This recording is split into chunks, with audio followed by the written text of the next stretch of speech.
Welcome everybody. Hello, hello. We are back. I know it's only been a couple of days, but we're right back at it. All right. So we're a little bit. Are we early? Nope. We're on time. Okay. Yeah, it's good to be 5 minutes early. We normally start around 7 o'clock, so um, we'll get started here. I'm sure everybody's still seeing the ad and whatnot, anyway. So. But welcome everybody. Go Veer, go home, and this is the Saturday kit build. And this this month, I guess, well, it might take me longer than a month, but this month we're featuring. I call it the big kit build because this thing is it's pretty massive. This is an ITLA kit, and it's the Tri-State Fabricators.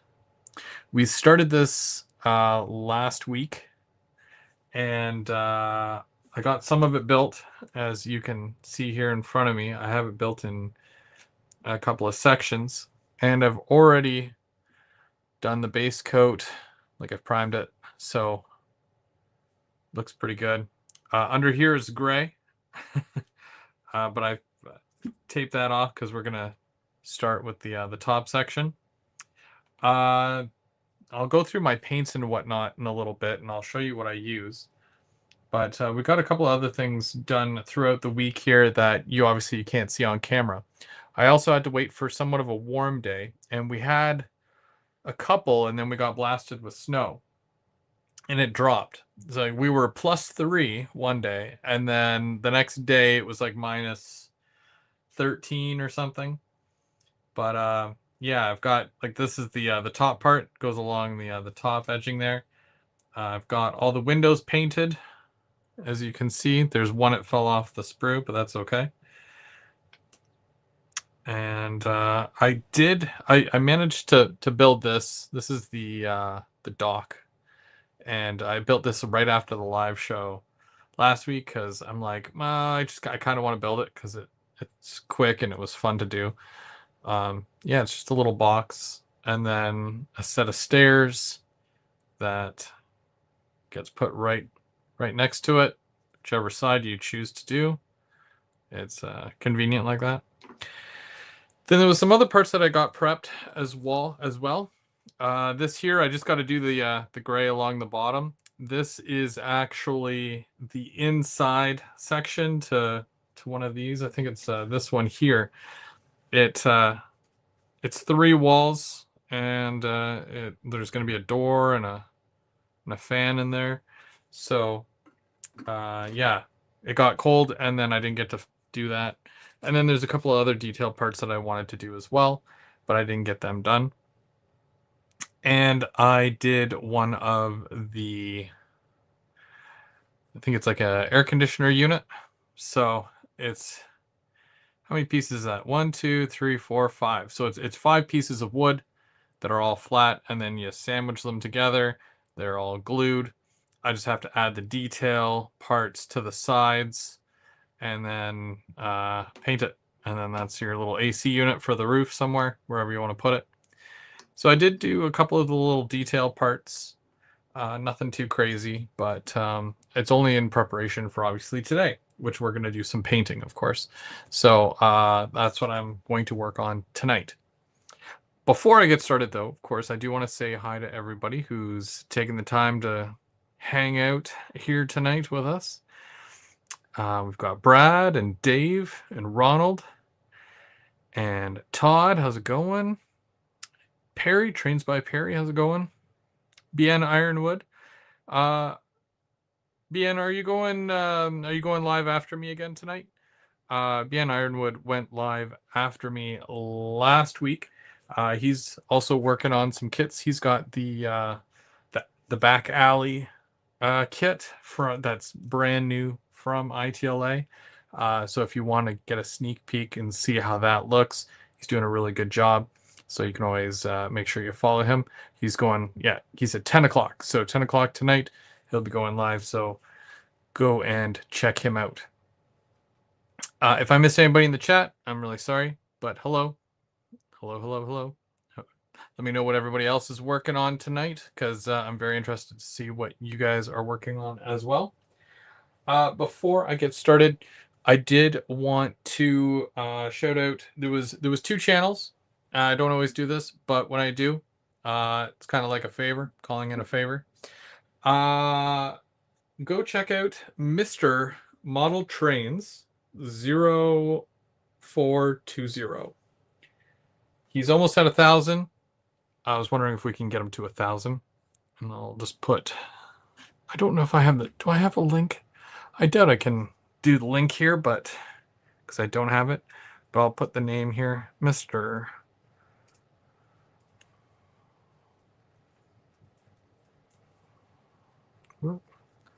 Trains, and it was trams. No, it's trains. 0420. There we go. Okay, so go check out, and his name is Brent. So go check out Brent's channel. Give him a like, give him a follow, and let him know. Let him know I sent you. Let him know that I told you to come watch his videos. He does shorts. He does layout builds and stuff. So it's pretty cool. The other one I want you to check out is Willow Creek Industrial Spur. So I'm gonna, if I can type with one hand.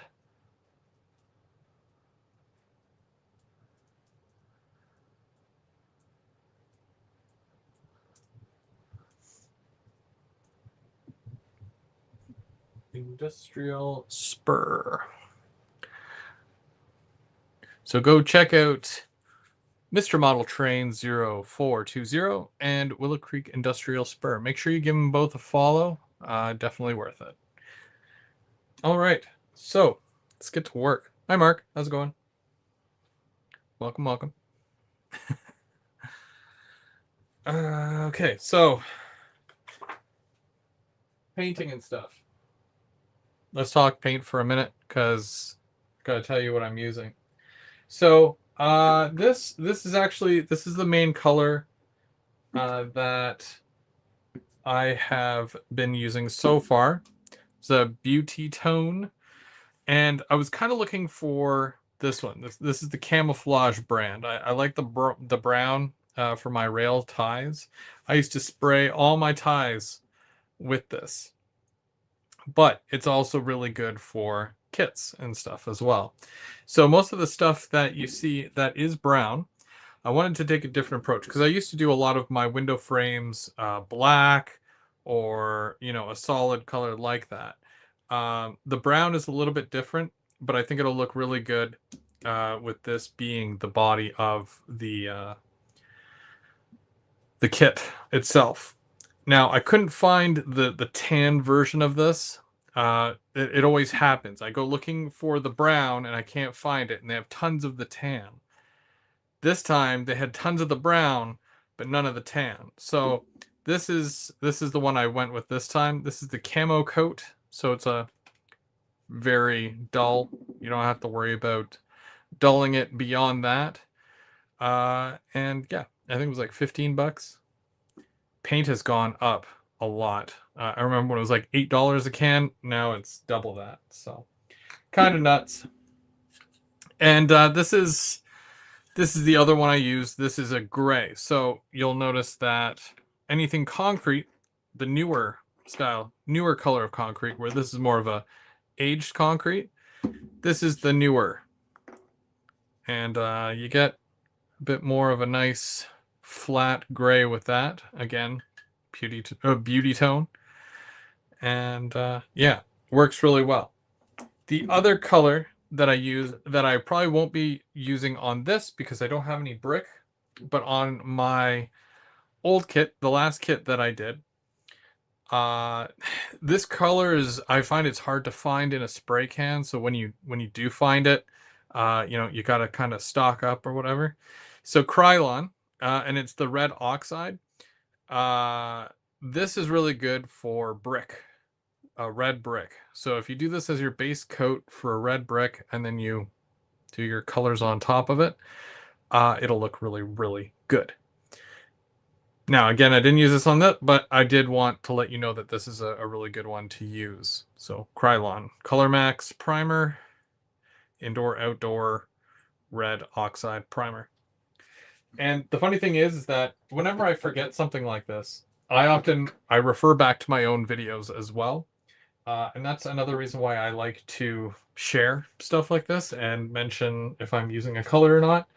Because I can usually remember what video I did, or I can kind of say, well, how far along in the video that I got, and then I started using it. Because then I start talking about things like this, and these are the smaller bottles here. So I went to Michael's. This was about a week or two ago, a couple of weeks, and I wanted to get a couple of different shades to go on top of this because I do want to kind of change the color of it just a little bit. That's the base color, but we want to lighten it up in certain areas, make it darker in certain areas. So going from darkest to lightest, we've got a tan from Craft Smart. It's just craft paint. I think these were like $1.50, something like that, each. So I'm not really breaking the bank. And this one here, Deco Art. And this is Desert Sand. And I'll show you a bit better of a picture of it, of course, you know, when you start putting it on the actual thing. And then, of course, the lightest color out of all of them, suede. Suede. So that's what I went with. And future Chris, make sure if you get more of this, if you like it, then that's the name of them. And the gray that I use, and I used this gray on the last one, it actually complements this really well. Slate Gray by Americana. Slate Gray. So I'll be using some of this as well.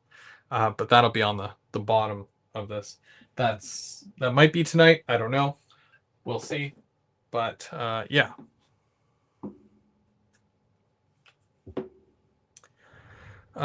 Okay. So how am I doing this? So I'm going to start with the darkest color. Oh, you know what? I don't even want to do the building first. I want to do the pilasters and whatnot first.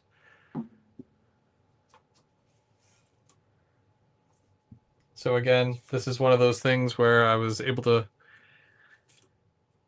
paint it and it's all ready to go. So I left it all in the sprue here. These are all ready to be popped out. I did the gray along the bottom and now it's taped off because I've got the top part to match this. So I'm going to sponge on my first color and I'm going to do the same thing, this, and then we'll get into the building section and all that after. But yeah.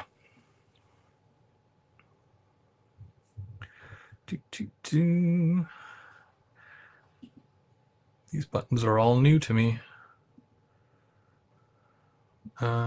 Control C and Control V.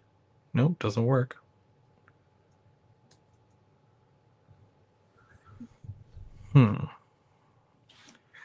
This is what happens. I get so used to... My wife gets so mad when I talk with my hands.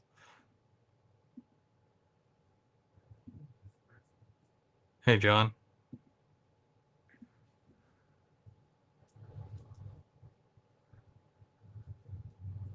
There we go. Okay, command. Why is it... Okay, well, it's always different. Whatever. If anybody else wants to join, obviously keep it Model Railroad related. And hopefully you're working on a kit or something too. That way we can all share in this to kind of together, you know. I picked up some sponges from the dollar store. I picked that up a few weeks ago. And this is what I'm going to use to paint with today. Part French. No.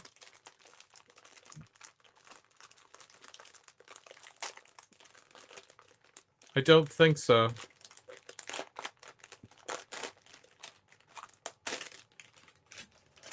I think I do it because I'd feel like a robot if I was there with my hands like down by my sides right now. And then super serious.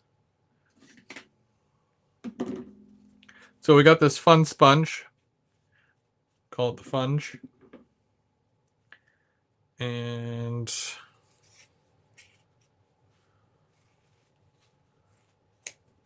I don't know how many pieces I need, but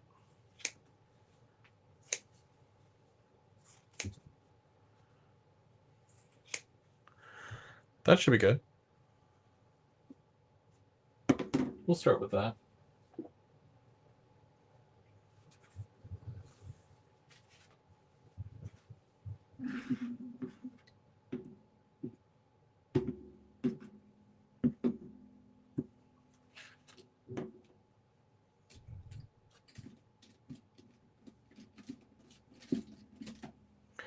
I'm part Swedish, hence why he likes to build. Forget. Terrible. Although, you know, when I go to IKEA, the meatballs are like, yeah. Building my plate is the only thing I like to do at IKEA. But I'm bumped.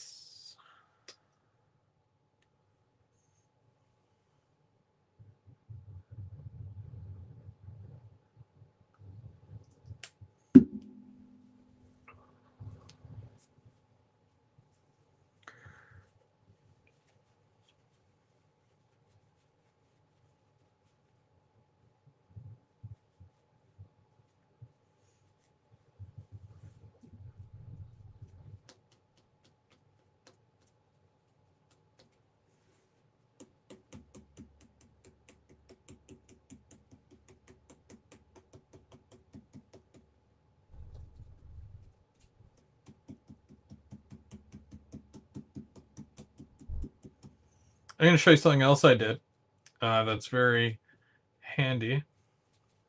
Maybe after this, though.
Cool.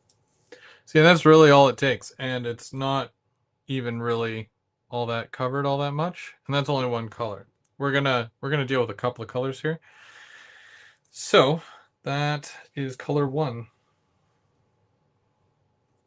Very quick.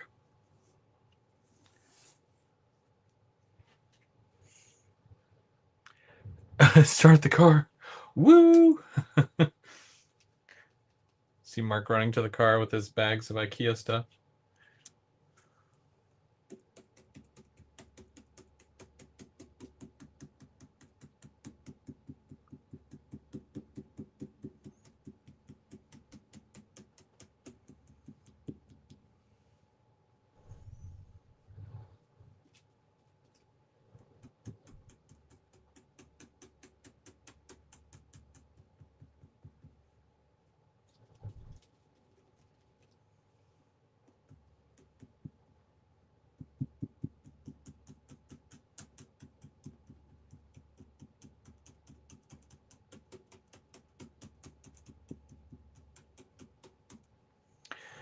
Okay, and there's that. Now, while I'm doing this, because I need that paint. Do I have a clean cup? I probably do. Here we go. I have so many of these little containers.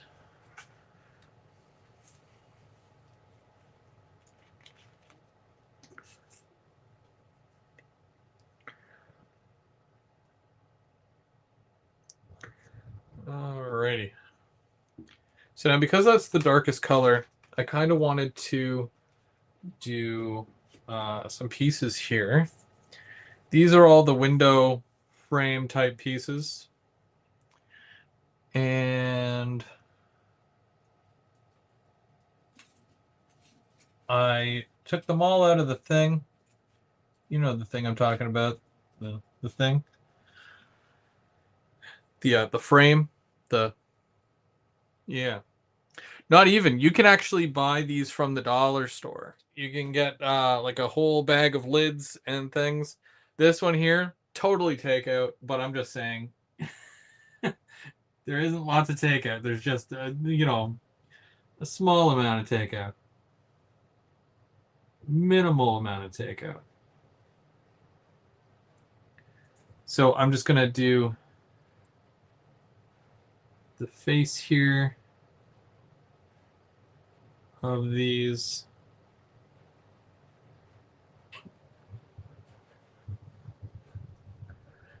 And there's two different ones here. So I'm just kind of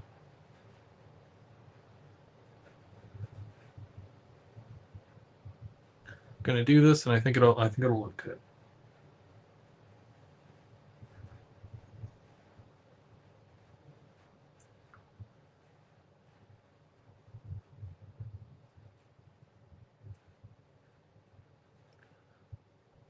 Mark, you get track down yet or what?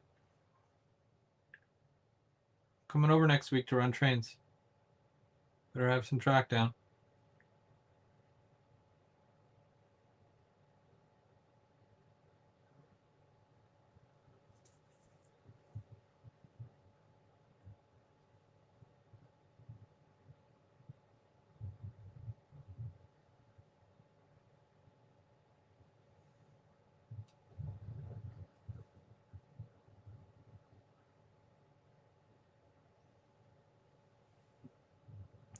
He's talking to me? Ha ha ha.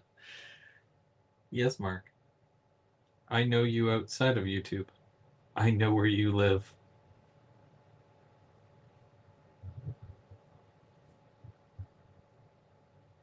And your little dog, too. Both of them. No, but seriously, though. Put some track down, man. Dave's been back for 1 day, and he's farther ahead than you. And he's been out of it for like a year or so.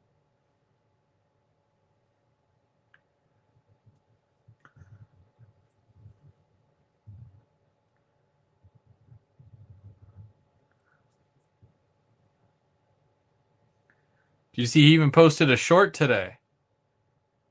When was the last time you posted a short, Mark? I like giving Mark a hard time.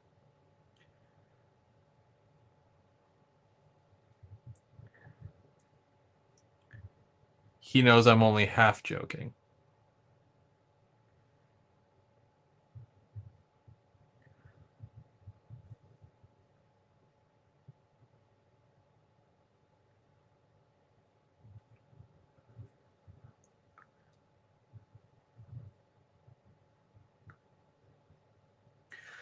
Okay, so I painted all these pieces here.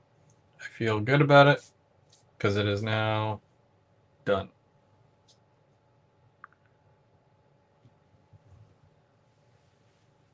If only the rest of the building was that easy to paint.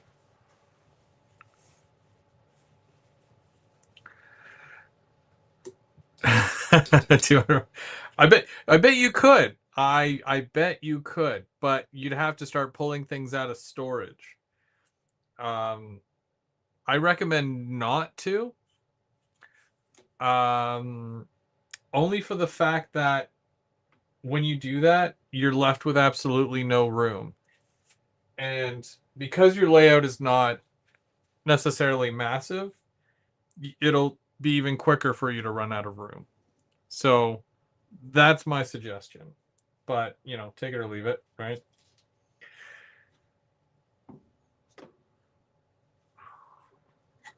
Oh, let's do that other piece first. I don't think it matters which piece I do first, but I'm just going to do this piece first.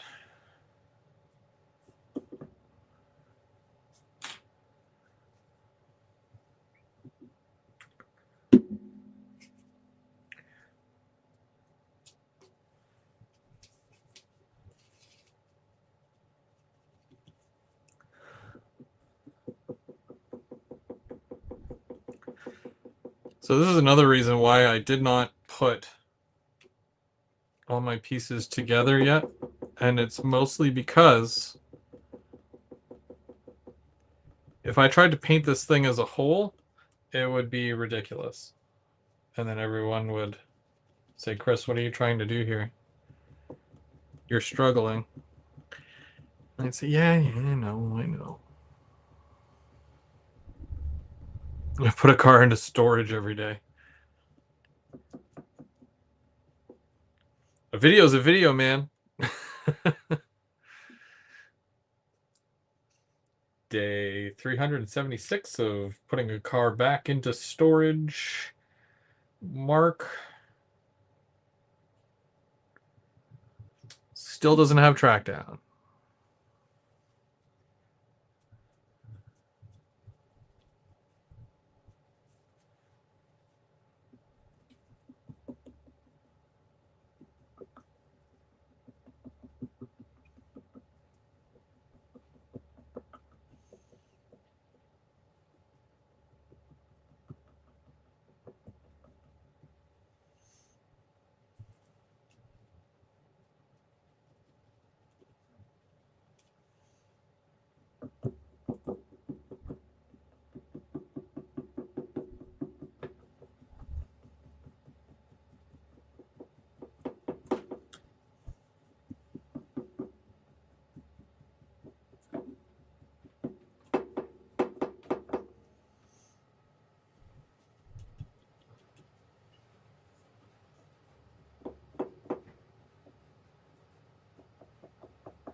Just has to be, it has to get to a point that you're happy with it, you know? It doesn't have to necessarily be perfect. Tomorrow's going to be really cold. Cold night for laying track. Do a piece of track a day. Ooh, one tie a day. Now, imagine for a second I laid my own track.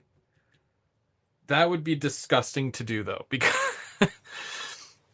day 1232 of adding a new tie to my layout every single day. Today, we are 3 feet further ahead than we were yesterday. I don't plan on running any trains in this century, so I'm going to continue laying one tie a day.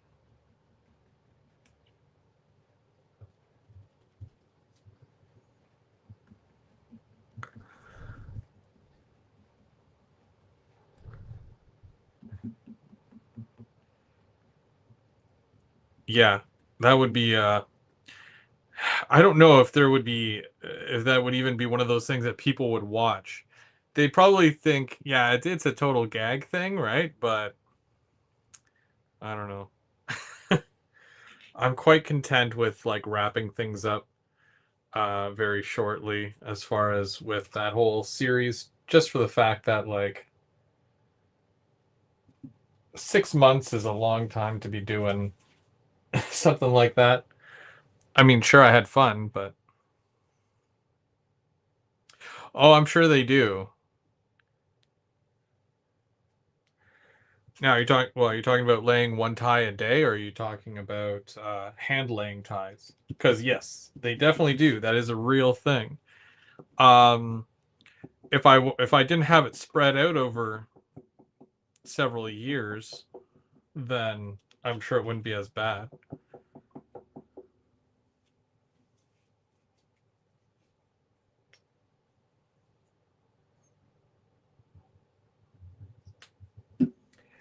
Laying ties, though, would I do that? That's another story. That's $1 million question right there.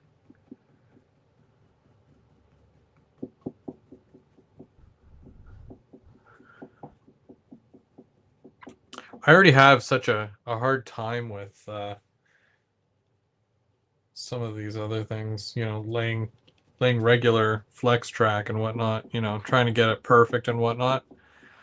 I think doing it one tie at a time would probably destroy me. Um, there's some things that I have patience for, and people have told me, they're like, Chris, you have tons of patience, don't you? I'm like, yeah, I have patience, but for things I like. You know what I mean? Like when it comes to painting things like this, some people can't do this. Some people say, I don't have the patience for that. I don't have the time for that. And I'm pretty sure that's why most of the Walters kits, when you buy a lot of these Walters kits, they come in colored plastic, right? So when you put it together, it looks just like it does on the box. But like you don't want to do that. You want to paint the model. You want it to look different than what it does on the box.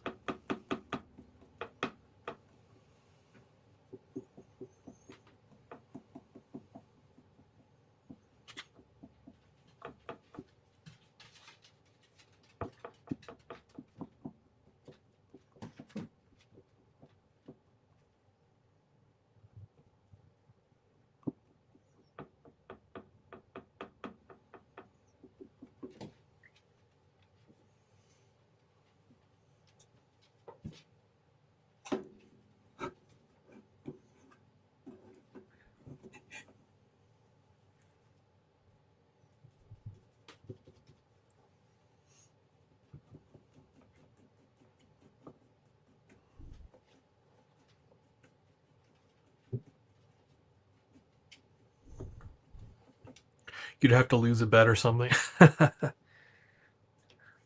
Well, when I was doing my paper mill, I don't know if you guys remember that, but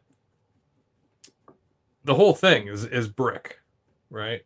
So what I decided to do to fancy it up was I decided that I was going to paint not every single brick, but I was going to paint a lot of the brick that's on it.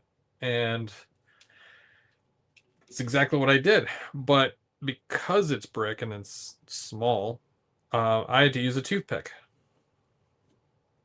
So I basically painted brick by brick, uh, brick with a toothpick. So that's one of those things where people are like, "Yo, you have patience." And I'm like, "Well, yeah, but I just want it to look good." And when it looks good, then it's more rewarding, right?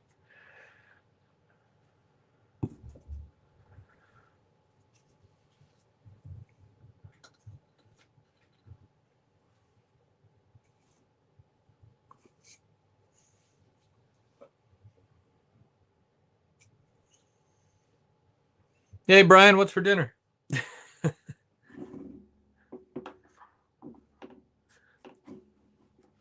What's cooking? Speaking of cooking, take a look at this. So this is something that anybody can do. This is not Coca-Cola. This is not ginger ale. This here is black ink. So I got disclosure. I got the information from Denny, uh, which is N Scale Dystopia. So I went out, got myself a mason jar. Again, dollar store. They sell mason jars. And then while I was at the dollar store, 70% alcohol. I did 1 cup of alcohol right into my jar. And then this here, ordered this off Amazon, but you can probably get it from most craft stores. This is India ink. Indian ink. So it has the little squeezer thing. So I did. He said to start with 3 drops and make your way up to 10.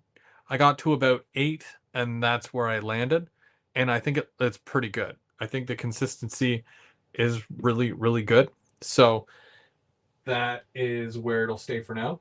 But anybody can do that. And then what'll happen is that once I put all my paint on here, I'm going to put all my detail parts, and then I'm going to wash the whole thing with the wash, the black ink wash, and it'll blend everything together really, really well.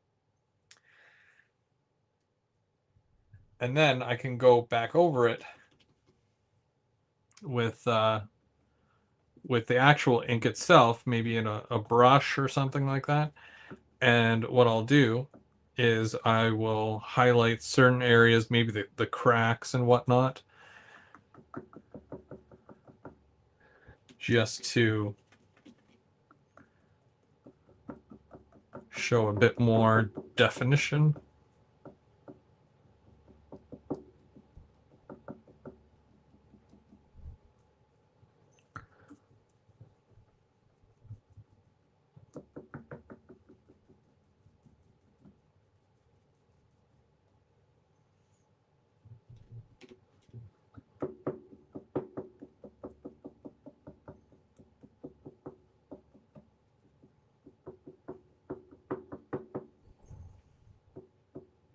Don't worry, I'll try to do all that live as well so that you get to see the entire process here.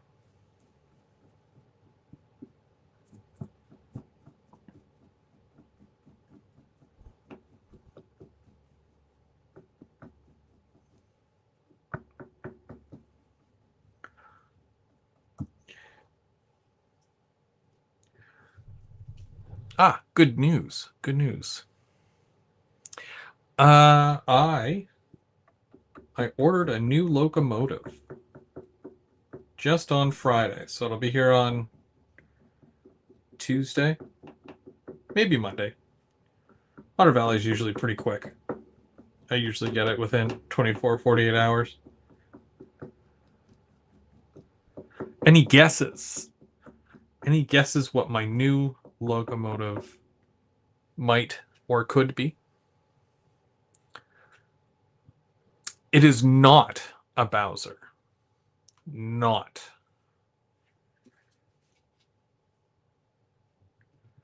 You can ask me any question about it,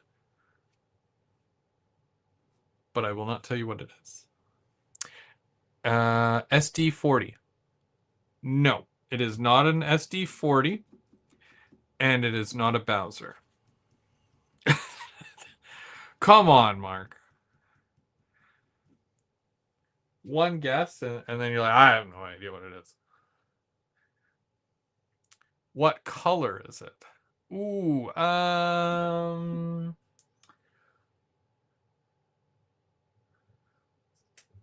seeing as how black and white are shades, and you want to know what color it is, I'm going to say red.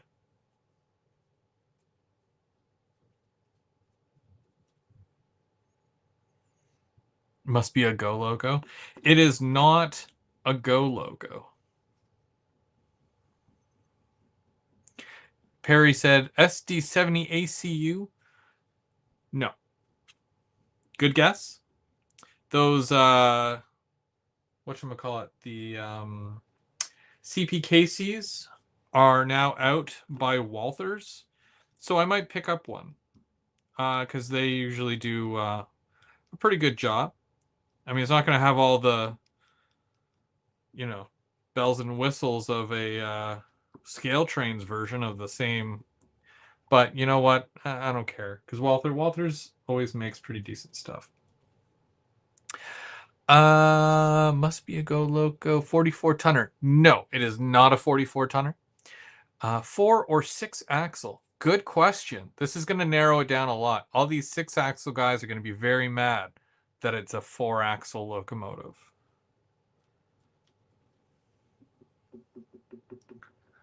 4-axle, not a go, red. That I have no idea. And it's not a go. Yeah.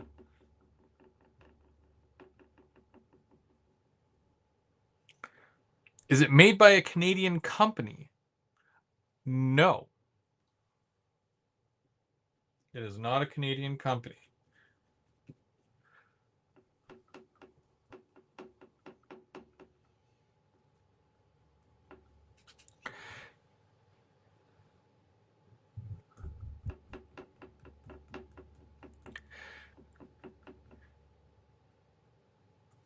Perry, you know I'm not good at putting on grab irons. I'll just get you to do it. You're the man. I still remember when I'm like, can you do this Diet Pepsi Loco for me? I just need it painted. And it came back. It had a new pilot, the correct pilot. And it had all the grab irons, and the grab irons were like the right color. And yeah, I was like, I thought it was going to be a 10 already, but this is like, this is a 25. So yeah, that's why I trust Perry with all that stuff. Hey Chris, how's it going? Yes, I ordered a new locomotive, and I told everybody that I'm not saying what it is, but I'm open to answering any question so that they can guess, because guessing games are fun, apparently.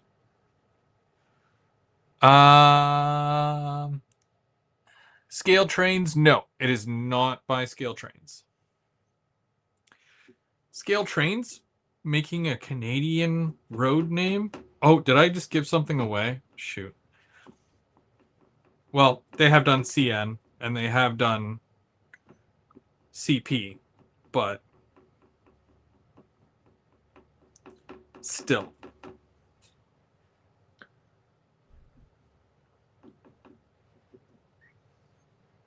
Atlas. It is an Atlas. So both Bien Ironwood and Mark, well, it was mostly Bien Ironwood, let's face it. Mark gave up like an hour ago. Trains by Perry says CN red. Yes, absolutely. Or red orange. Yeah. I mean, I call it red, but like, I know that the color gurus would probably make a stink and say, look, it's more of a reddy orange. I'm like, look, guys, it's just it's a CN.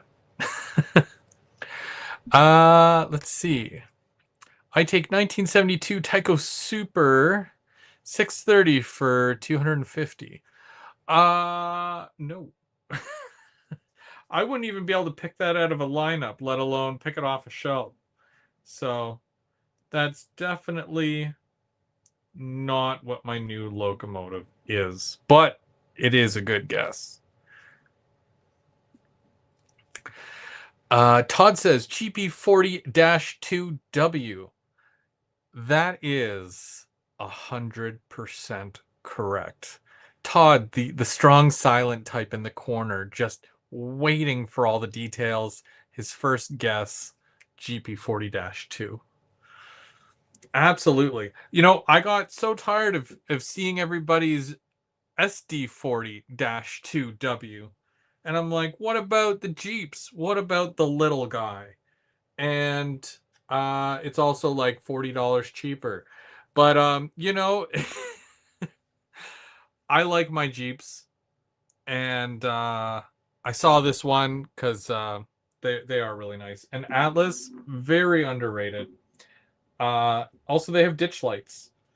I would have gotten a Rapido one, but they don't have ditch lights. And I don't know about you guys, but I like ditch lights. It's just, it is what it is. The Rapido ones are still nice, but I wanted ditch lights.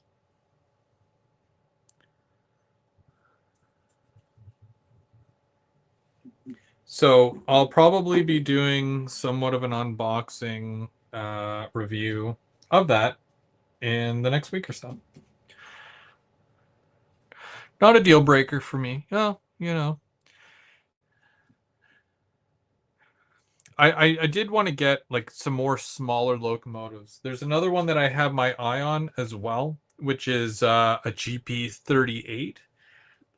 It's also really nice, and also by Atlas. So I know that they'll run really well together.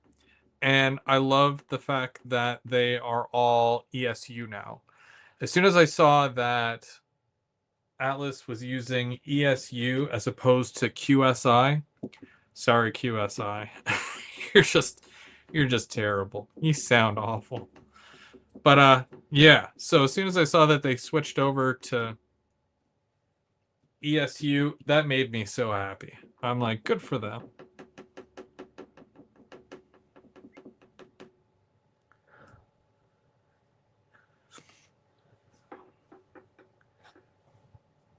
But yeah, it'll be nice to get a new loco, and it's something small, right? I didn't want to get anything too big because I've got, like, if you look at my locomotives, my CN locomotives, anyways,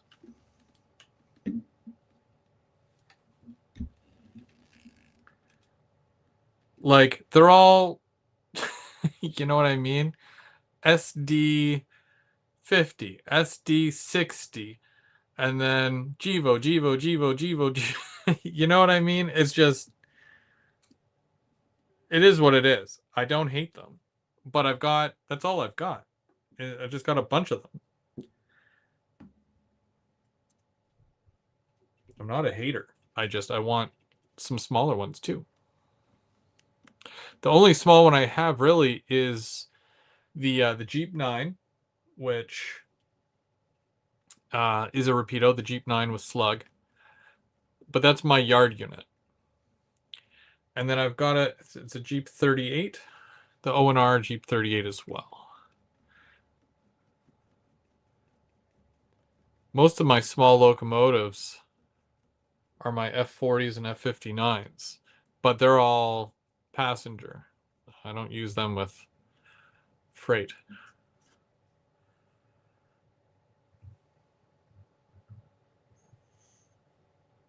Okay, I think the first coat is done. I did all the pieces plus my extra pieces here.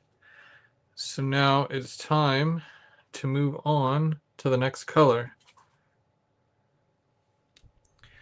But thanks for playing, everybody. That was fun. Harrison, how's it going?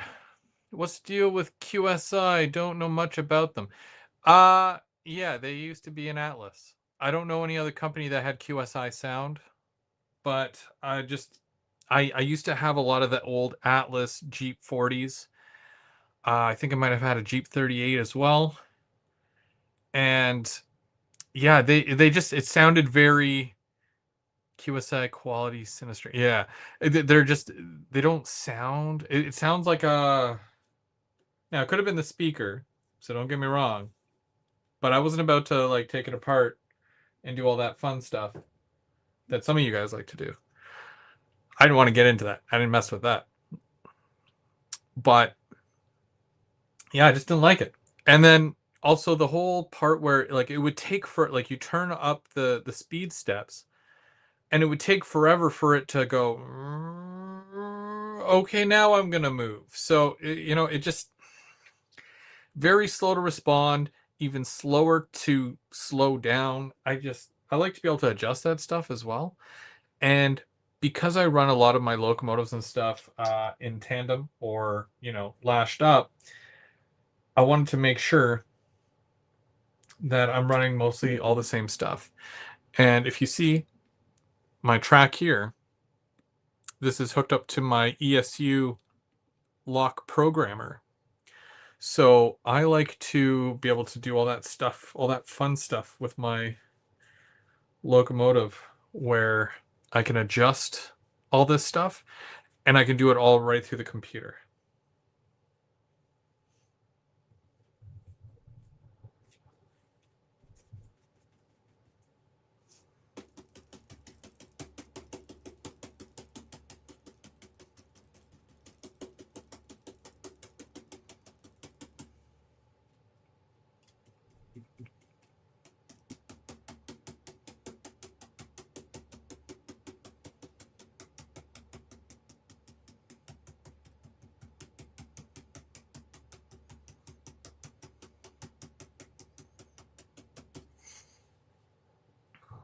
That's why PVR didn't record anything. I want an RS10 to replace my Proto one. Yeah, RS10. That would be sweet because then I would get the VIA 8558, which was also done by Proto. And then there should be an Ontario Northland one as well. I don't know how many numbers they had of the O&R one, but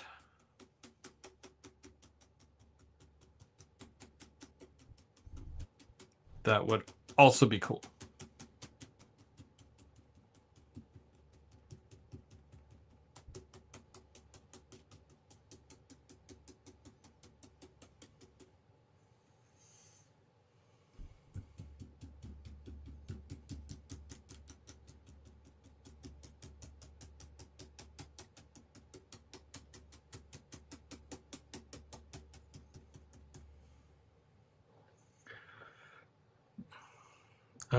Okay, you're having a rough night.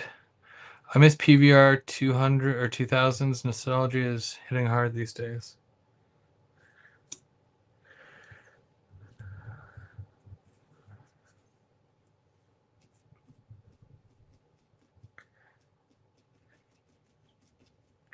We still buy vinyl records, so I know exactly what you're talking about as far as nostalgia.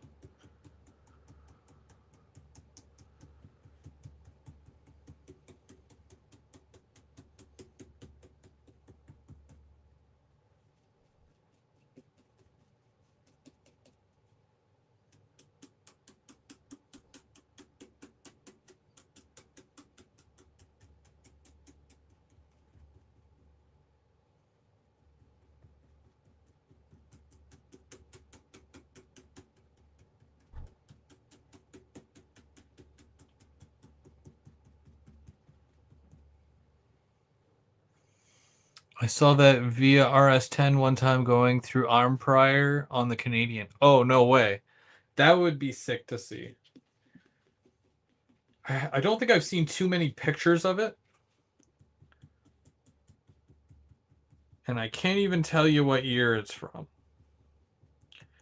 You could if you saw what it was or when it was going through arm prior and whatnot. But off the top of my head, I wouldn't know.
You ever get halfway through something, working on it, and you're like, gosh, I hope this turns out good? All the time.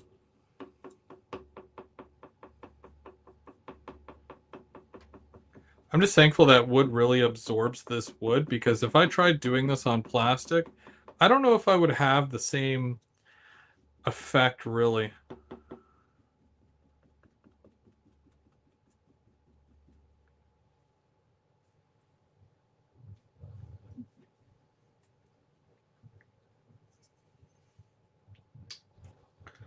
What's a DVD? I'm just playing.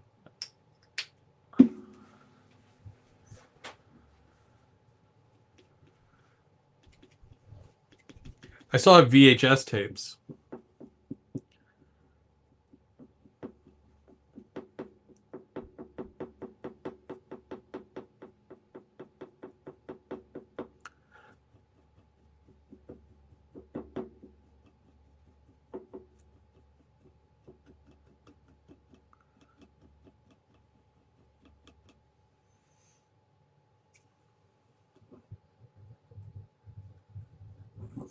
Oh yeah.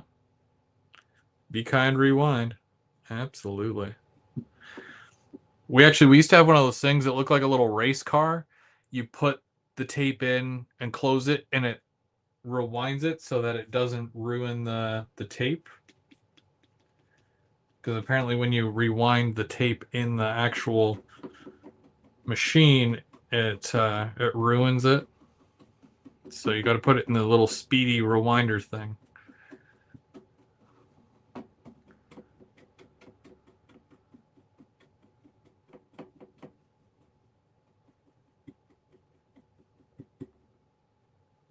An 8-track. Holy moly.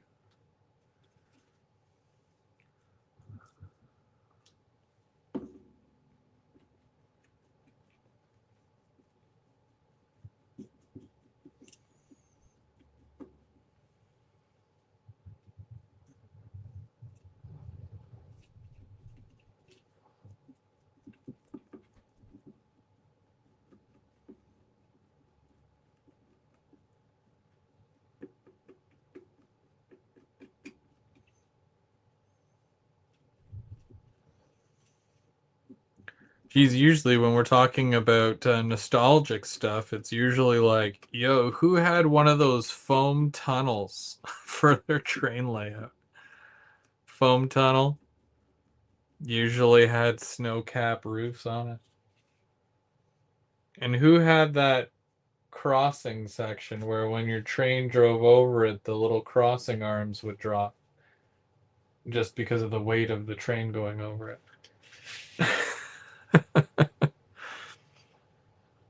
Oh yeah, no, I've got lots of CDs.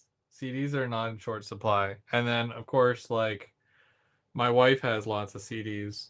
So when obviously when you marry, your CDs all get, mixed together. I said that's the world I want to live in, where my CDs and your CDs live happily in a bin somewhere now that everything is digital.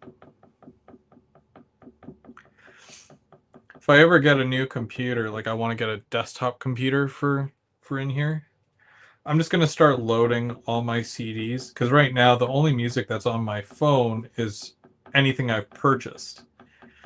So it's anything that's come out in the last, several years.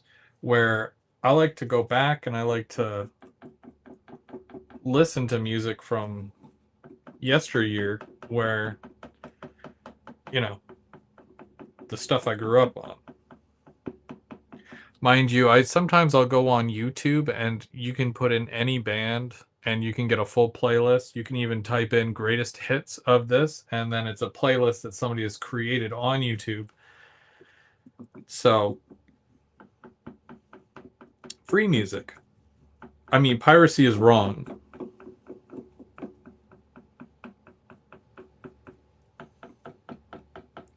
Whatever.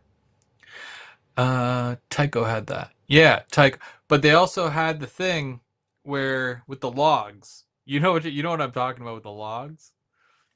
Oh man.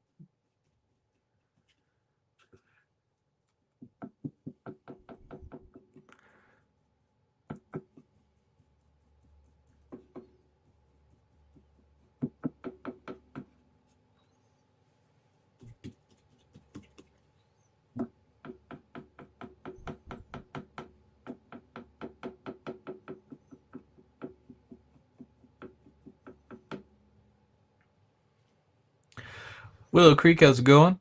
The golden era, absolutely. Todd says, I'm so old. My first trying layout had a billboard at the station for Capstan cigarettes. Nothing like having your kids play with scale billboards of cigarette ads. Yeah, I think the earliest type of billboard thing I remember like that was Camel. Do you remember Camel? Camel cigarettes?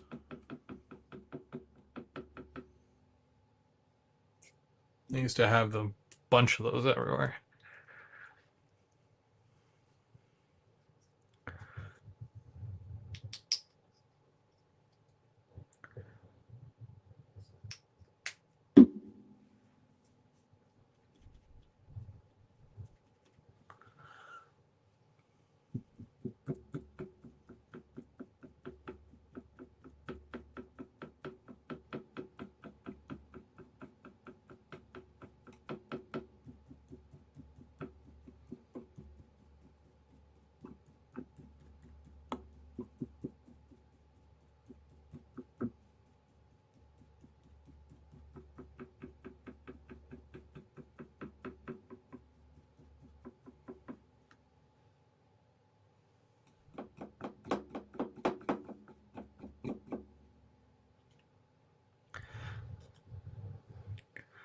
Thanks, Mark.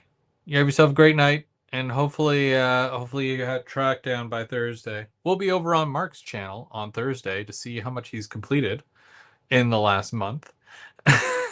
So make sure you turn into Third Rail Thursday next Thursday, or this coming Thursday. Yeah, I guess this coming Thursday over on M&M Rails channel. It'll be a blast. Anthony, how's it going? I picked up a new desktop. My old one was 13 years old and out of date. Went to Canada Computers. I've never seen a store and choice so big.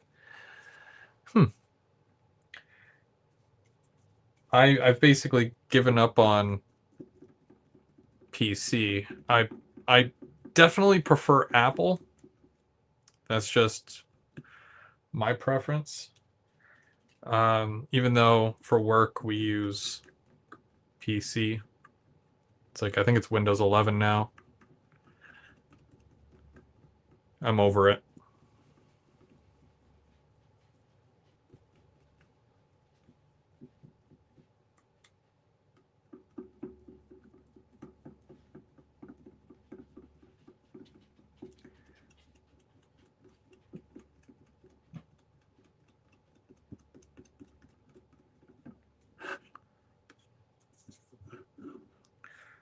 Got that little piece in there to do still. Oops.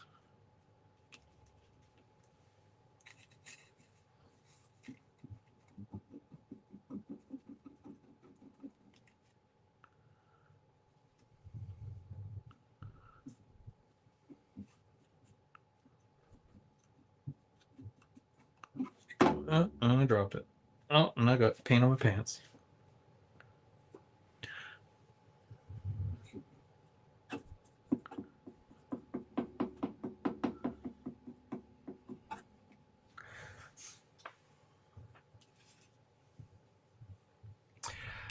So much inventory. My son kept me on track.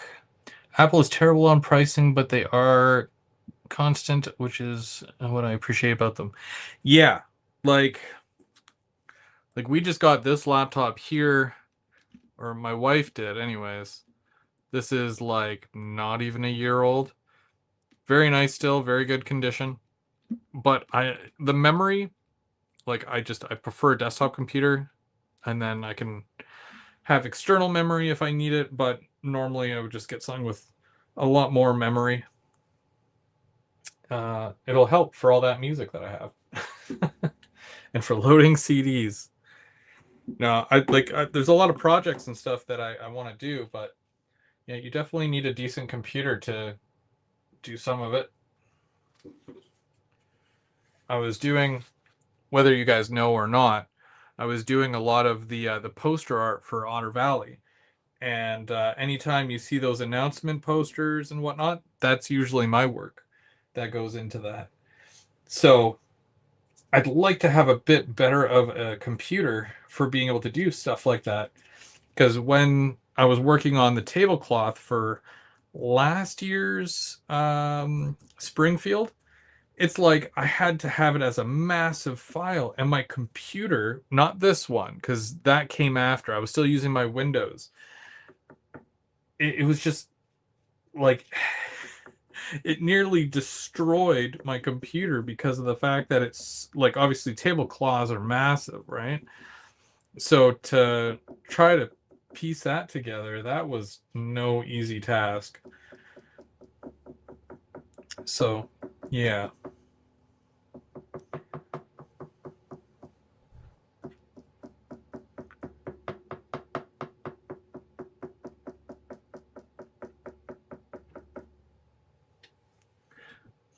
I use my Mac for music in my studio, but my PC for running trains and programming my trains, and Harrison destroys computers.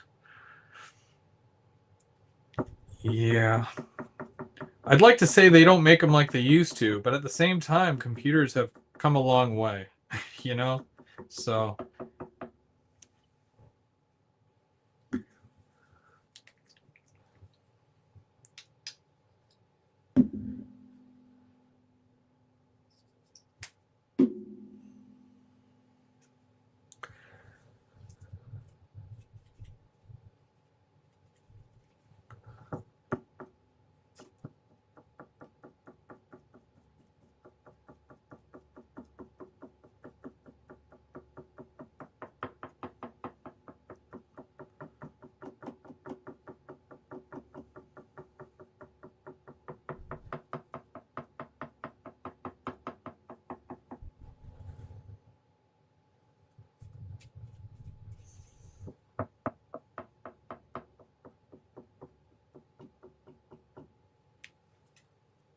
so how do you destroy computers?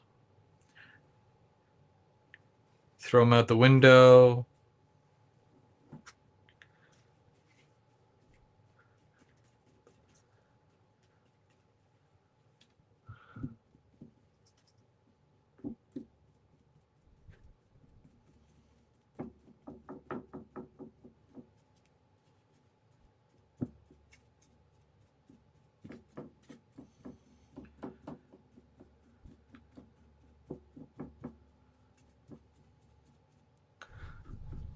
Do you ever save your, well, like when you do a live and, or when you upload a video, do you ever save a copy of that to your personal computer?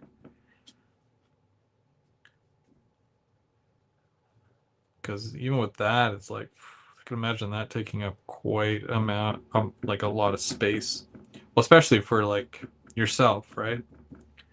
Like if I saved every video that I've ever done, I'd have over 1,000 videos. So I can imagine how many you have.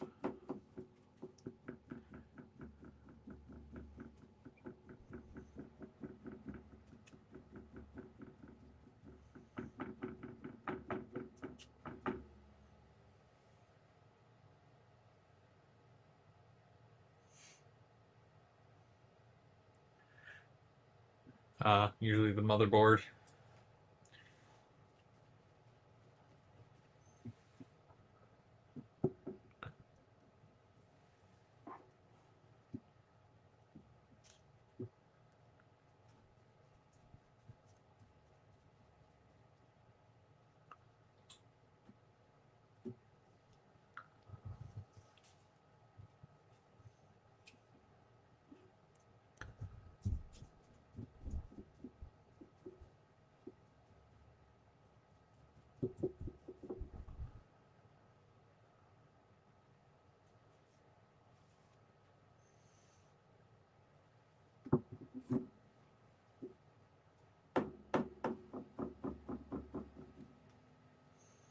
I enjoyed the ATLP, so Around the Layout podcast chat Tuesday night, and I was joining in on my phone. Much better with a web camera and mic on my desktop.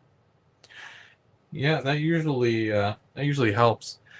I went out and I got a specific mic. It's called a Blue Yeti. So the brand is Yeti, but it's called Blue Yeti. I think the quality is up there. I mean, it better be. It was like 100 and some odd dollars. So. But I haven't ever had any complaints about the audio, so that's always good. Of all the complaints I get, it's never about the audio. Now, video, on the other hand, because I'm doing it through StreamYard, it still comes up as 720, which is kind of lame, but it is what it is.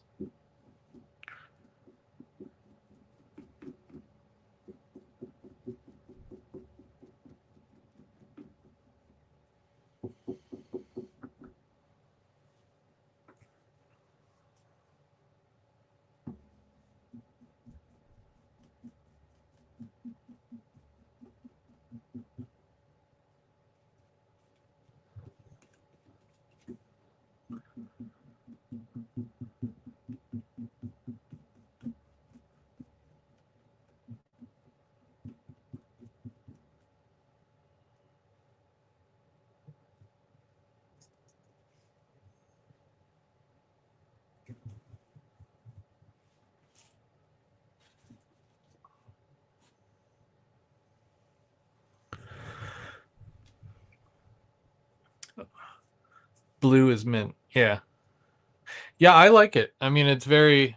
I don't ever change any of the settings on it. I set it up specifically just to do what I need it to do. And I work right here, so I'm either doing an interview or a I mean, I say podcast, but it's not a podcast, you know, just with a video, right? And then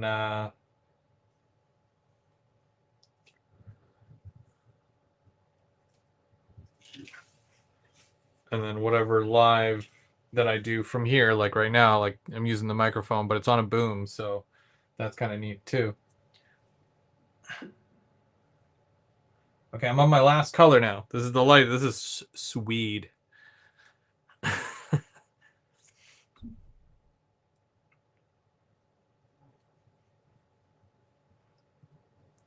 bought my son one of your recommendation. He loves it mainly for his Twitch account. He lives it's like Gundams. Okay, cool. Yeah, Gundams are neat. I never got into Gundams. Uh I had started with model railroading. I well, because like you do that when you're younger, right? And obviously older.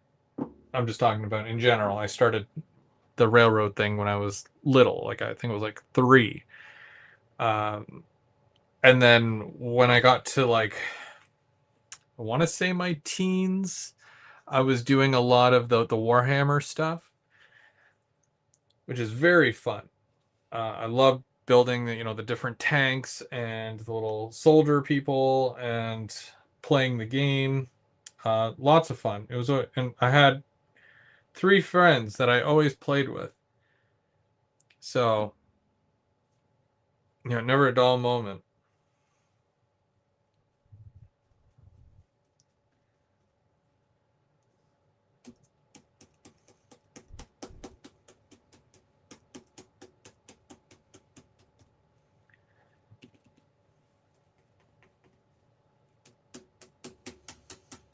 And then eventually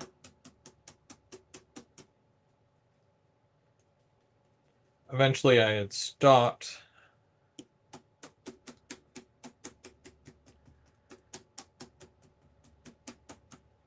And then, because I was working a lot too, so that didn't help. But then, yeah, it wasn't until we found out that we were having a boy, which was almost 13 years ago. Well, technically he's so older than 13, but he'll be 13 at the end of March, so then 13 plus an extra. So anyway, so about like 14 years ago, 15 years ago, something like that. I'm like, I'm gonna pull out what little trains I have right now. And the funny thing is, you go on YouTube because back then, YouTube was still somewhat in its infancy, I find. And there wasn't the amount of content that there was, let's say 5 years ago and like now. But you could still find videos, and this will blow your mind, but like some of the first videos I saw were of James Wright and his how to build a layout, his very first layout series. Yeah, don't let that sink in.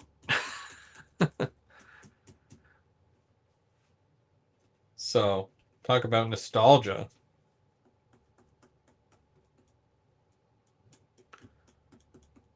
So it's pretty crazy that in that amount of time, all the stuff that you learn and whatnot.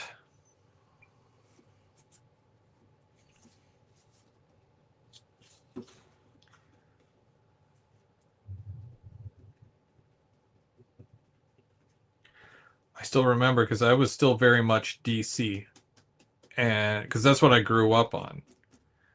Trains making sounds? Mm, no, not at this scale.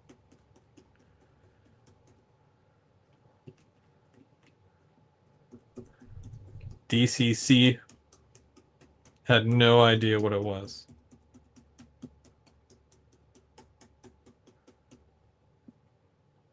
Monster Railroad. Yep. Wonder what happened to him. I know he was doing the LEDs, monster LEDs and whatnot, and he had moved.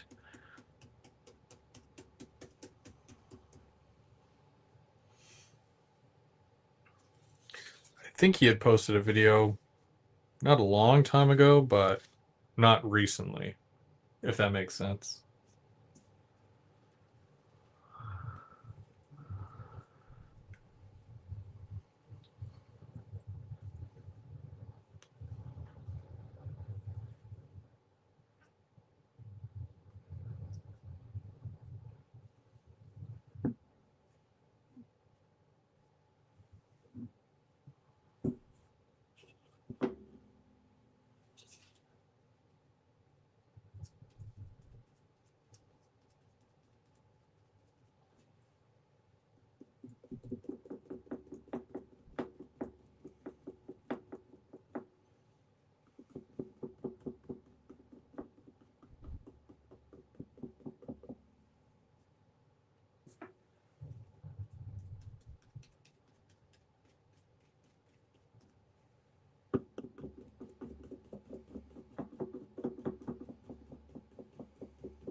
DCC and Junk Lot videos.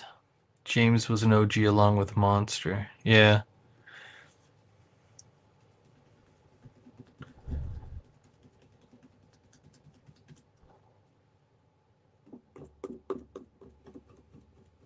Same with DJ as well. DJ, I think DJ goes pretty back, like back pretty far.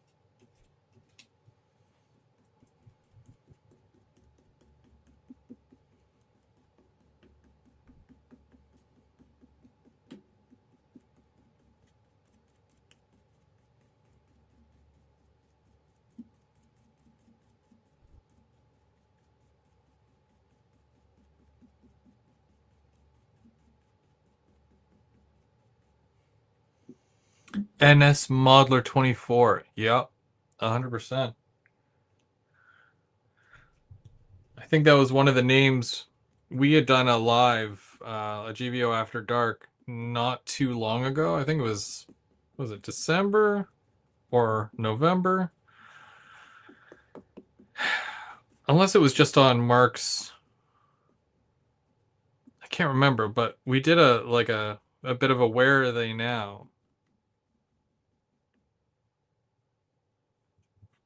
No, I think it was just Mark. I think Mark did most of that. I remember we had done one where we were talking about different channels.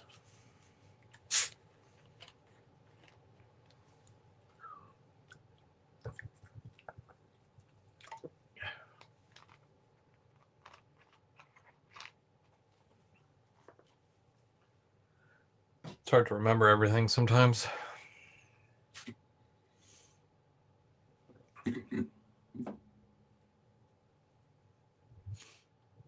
So I don't feel completely bad about this. That's good. Because, it takes me back to the whole, when you're not sure about something and then you do it and then you're like, well,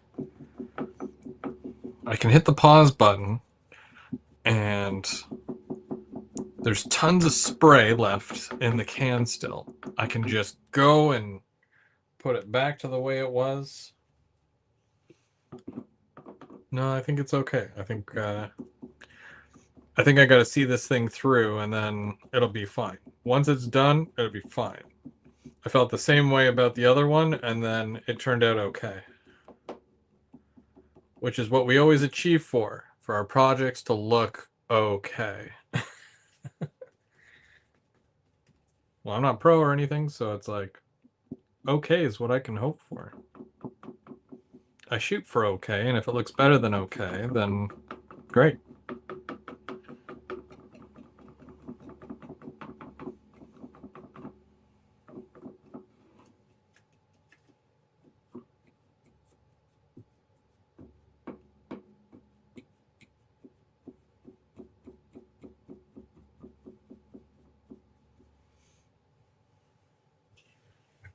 But this is with 3 colors now. Technically 4 if we're counting the spray. But I've been dabbing 3 colors. Just remember to stop when you are happy with it. Yeah. I think that part will happen most likely when I'm doing the ink. Because yeah, that's where I might go overboard. And I'm like, no, I need it to look more real.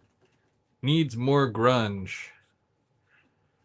Where's Kurt Cobain? Bring more grunge.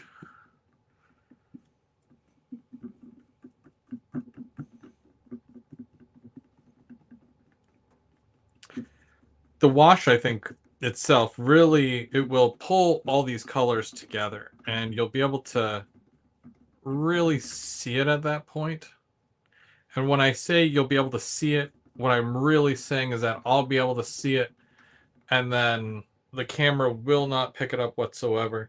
And I'll feel kind of bad about that. But I'll take a picture outside. Probably next time I do an outside picture thing. Maybe the next barbecue. That's what I did with the last one. I did the photo shoot at the barbecue. It was convenient because it was a nice sky, except for the wind. The wind blew the kit over, and I wasn't thrilled about that. But it's okay. It was on a table, so didn't smash or anything.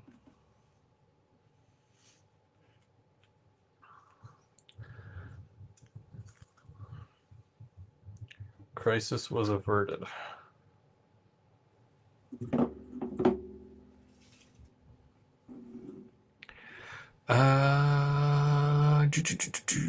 He still posts now again. That was Mark's, I think. Yeah. I'll give you credit for making content for such a long time. The one thing that's I think that's irking me is when some of these guys that have credibility for being around for such a long time, and then they start getting these deals or endorsements or whatever, and then they quit being honest. They stop being honest about the product, or they beat around the bush and they say, "Wow, it looks really nice, but it doesn't run worth anything." You know what I mean? So it's just, I find it sometimes very, very difficult to watch some that are like that. You should always be honest, especially if you have a following, if you will. If people trust in you and they trust your word, don't don't abuse that. Don't say, "Well, now I'm going to use my platform to sell things." And, but it's not like that. Doesn't just happen in model railroading. That happens with a lot of different companies, or streamers and brands and all that. You just got to be very mindful of it.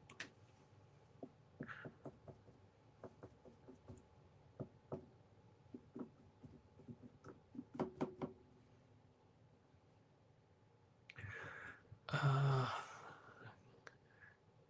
Kurt, my man, bring the grunge to model. We should have a spring barbecue. And we talked about it last year, Perry, and it wasn't the same without Brendan there. And I know he's almost done, and he's going to be home soon. And that's really what I'm waiting for, just because, he should be a part of it.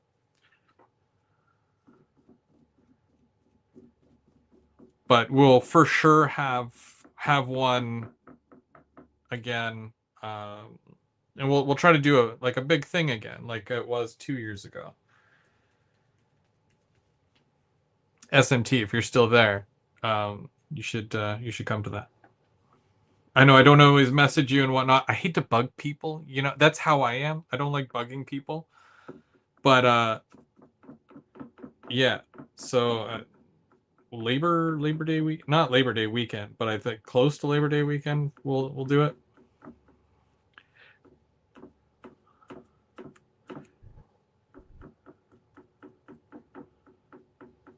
This is what we normally do. We normally do Labor Day weekend, but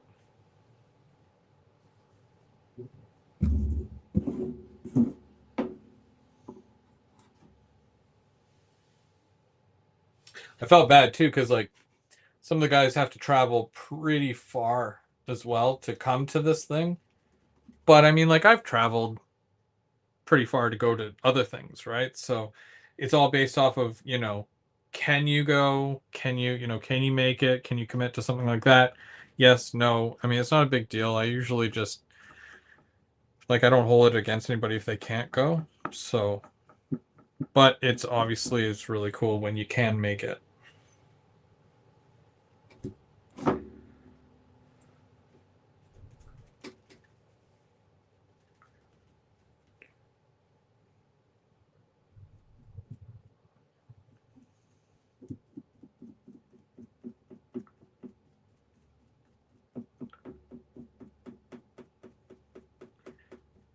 That was so cool. Last time we had was it like 3 or 4 tents, like the cover things, because it was hot. I was burnt. I was I was a toasted sandwich that day. Oh my gosh. And I was still under the tent, and it's still, yeah, I still got burnt pretty bad. Um but yeah. So fun times.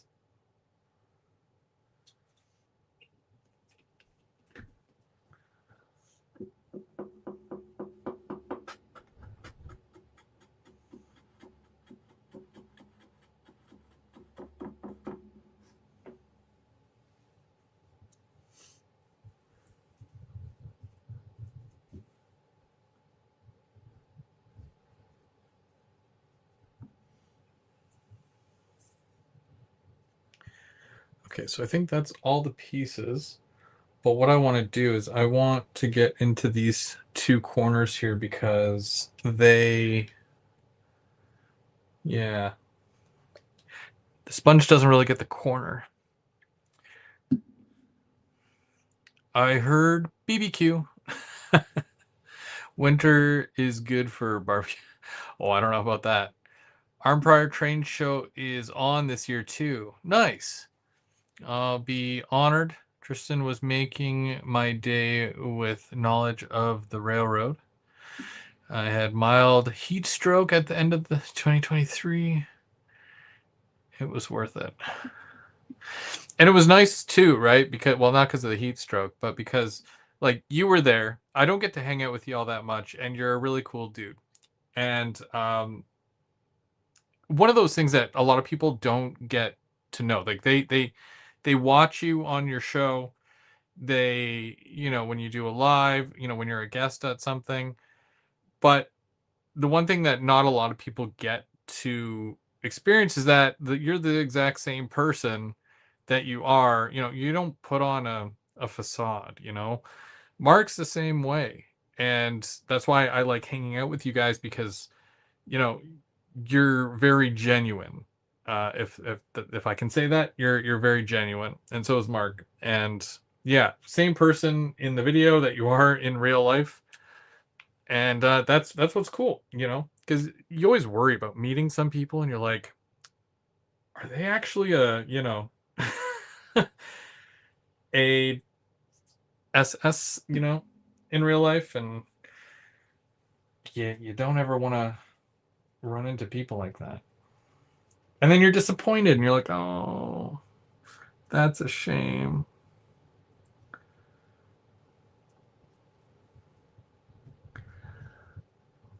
But yeah.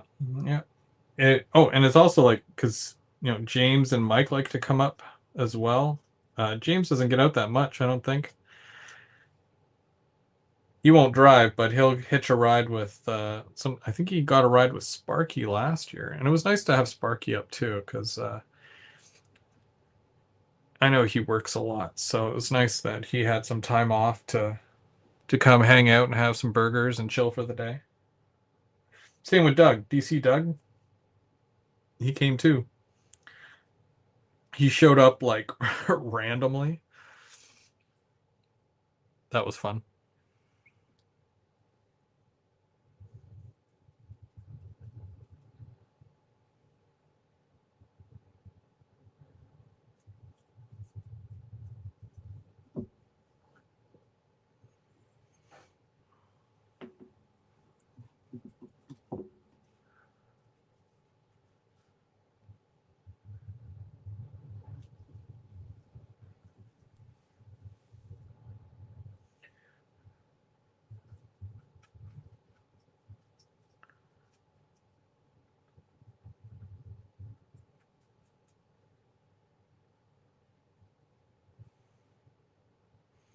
Absolutely never gotten a bad vibe from you or any of the local guys. Some I'd say are even better in person.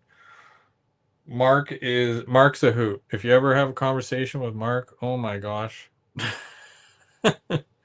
If anything, he holds back when he's live.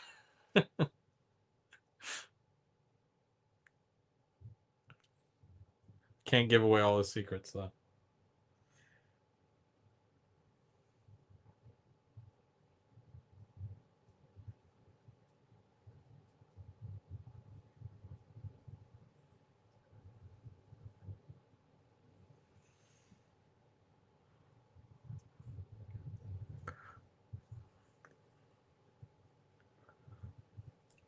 Okay, there we go.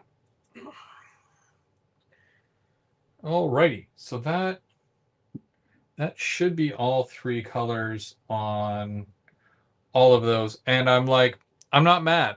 You know what I mean? Like, it looks fine. Yeah, you know.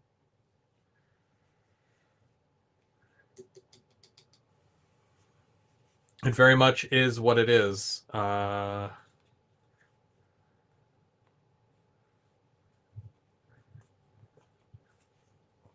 But take a look here because I gotta remove the tape from the bottom. So which one did I do first? I think I did this one first, but I'll probably just take this apart and I can pop all these out because now this is good.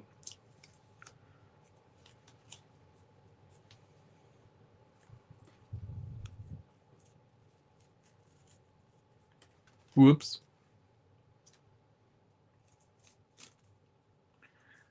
Some of them are already popped out, which is fine because it's all going to come out anyways.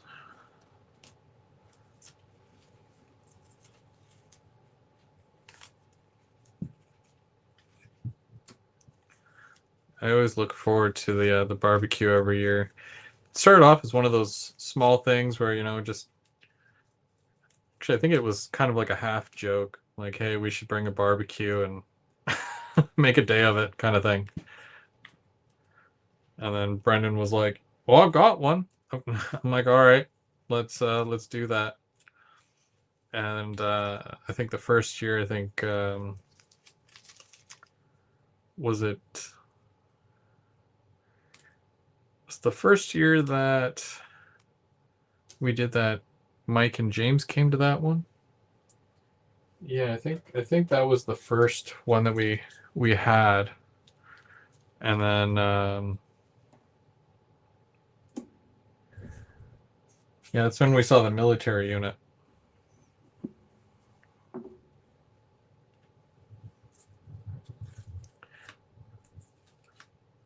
And I was like, "That's so cool! We got to do this every year."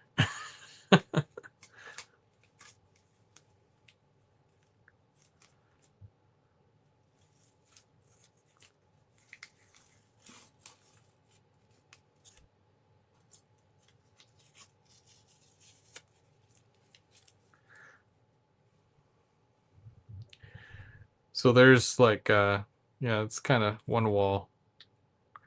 Again, nowhere near done, but we're getting there.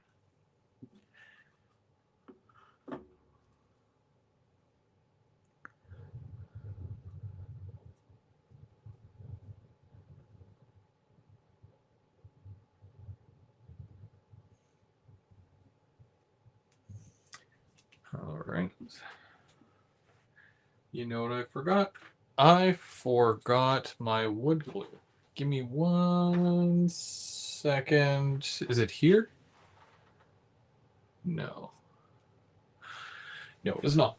Give me 1 second. It's probably over here.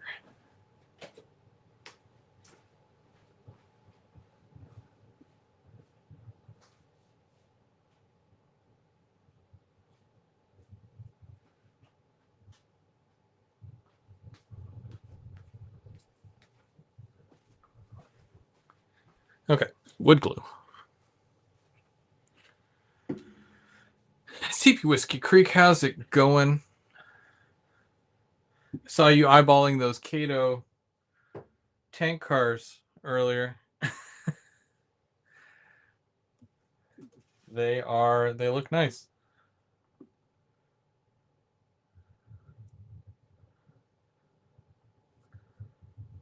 Do it.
I don't think you need a lot of wood glue to make this stick, which is great.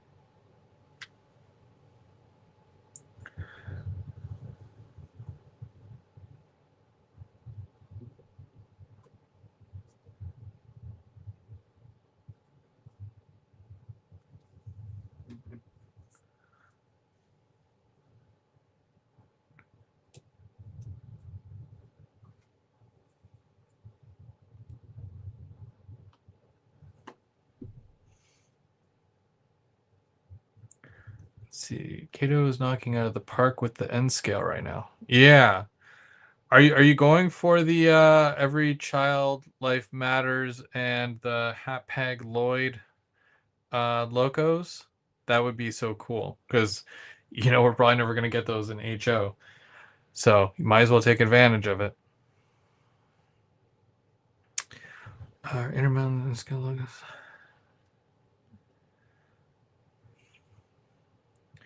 I haven't tried Intermountain Locos, but their rolling stock is good. They are just slow on release. Never meet timelines. But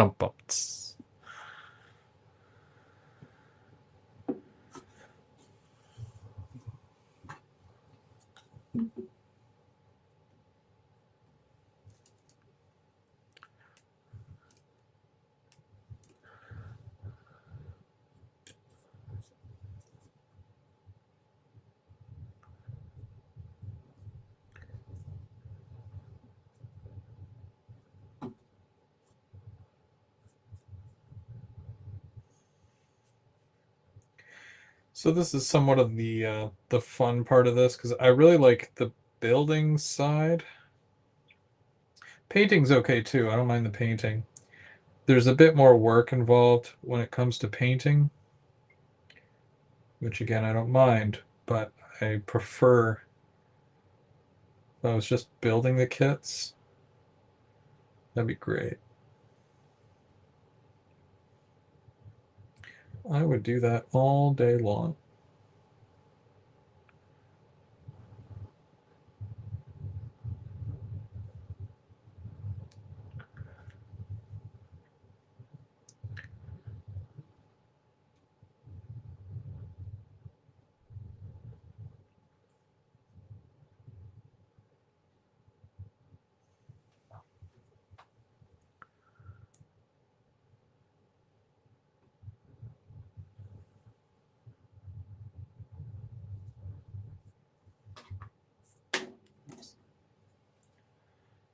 That does not reach it.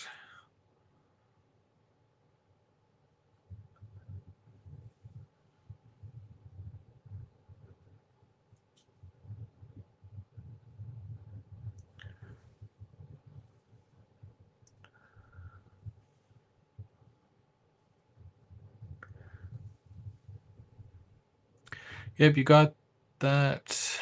I've been waiting for my GP10 at Winchester and Western for years since the announcement a few years ago. I really want to know how the N scale charger is, like the whole set compared to the HO.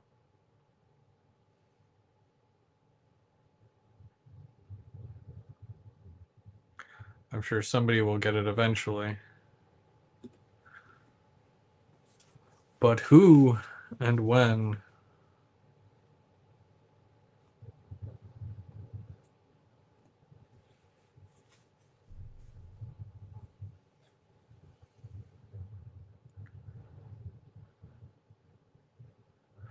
I won't get the Hapag, but might get the Every Child Matters.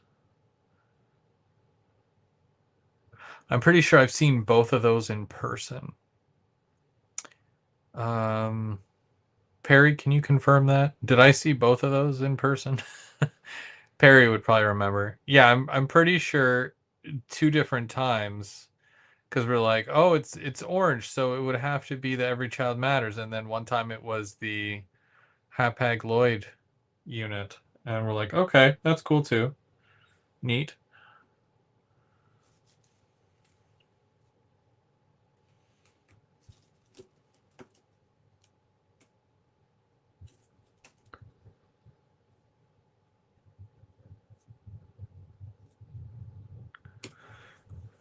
Did I tell you I tried the couplers from my Rapido Turbo on the Charger? No, no, you didn't tell me about that.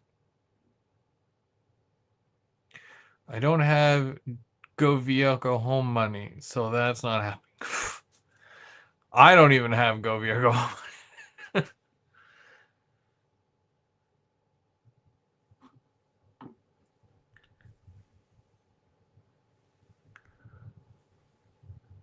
I like nice things.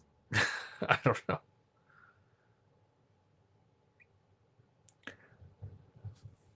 We saw Hapag Lloyd at the barbecue. Well, there you go.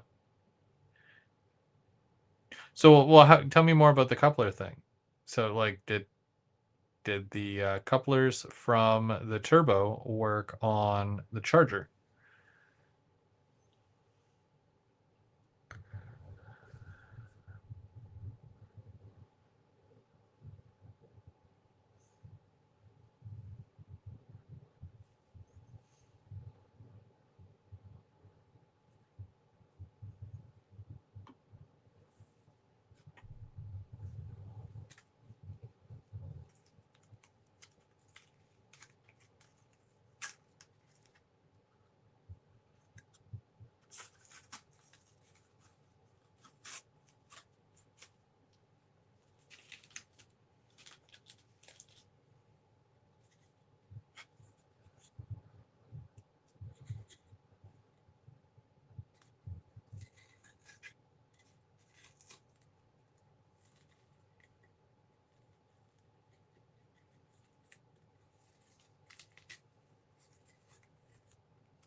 They did work, but I think it would be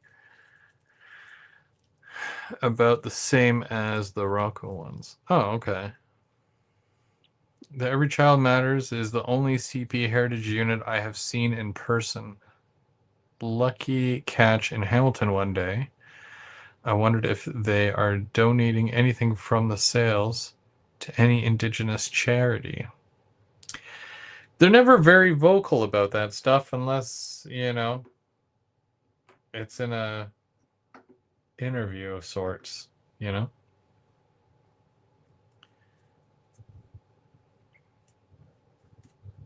I would love for a company to do that. CN, the crisis hotline.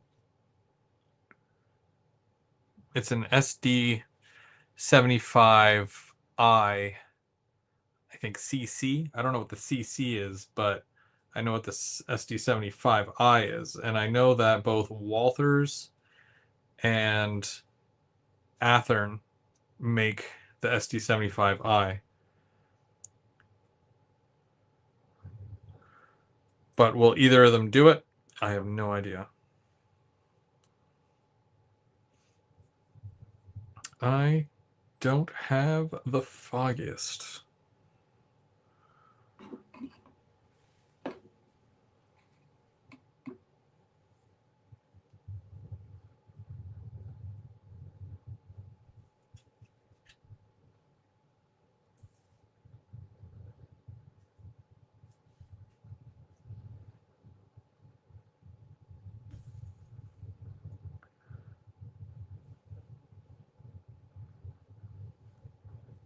So I guess there's going to be some crazy announcements the weekend of Amherst.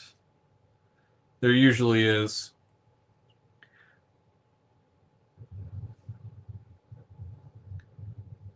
I'm not going this year, but I'll be there in spirit. So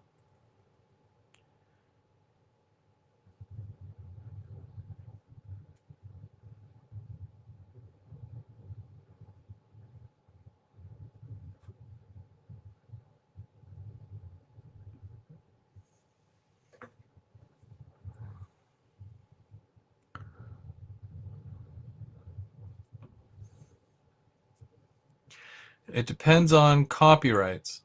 Well, Athearn's out. They never get permission for anything.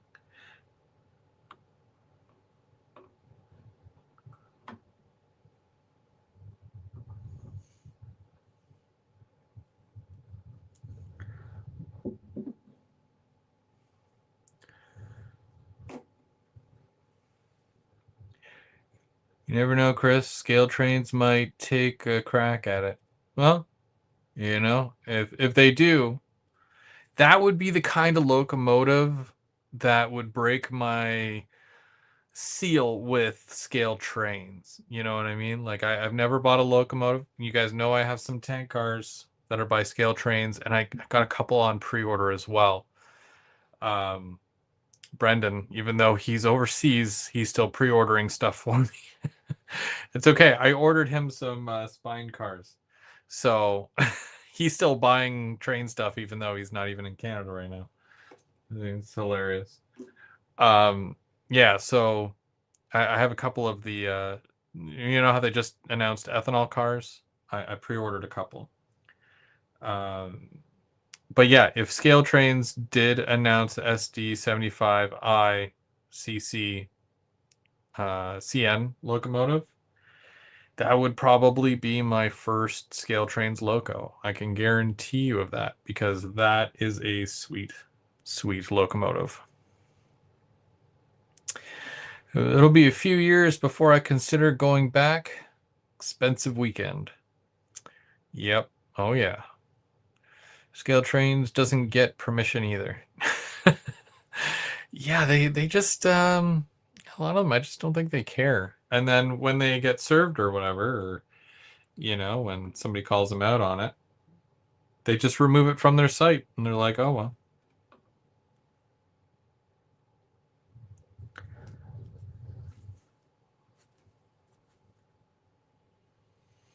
I would like to go. Would be nice to take the train from Toronto to NYC, then local train to Springfield. Yeah. See, when I go, I end up driving down by myself, and I don't like that because yeah, I still like going like because it takes me like 7 or 8 hours to get there, and I don't want to do that drive by myself.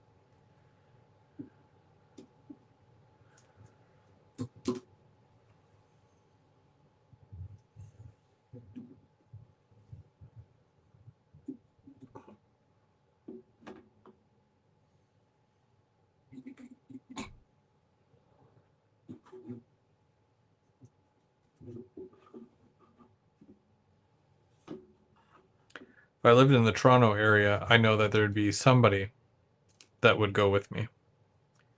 It'd be a lot easier.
Just take the Via to Toronto and then link up with someone from there.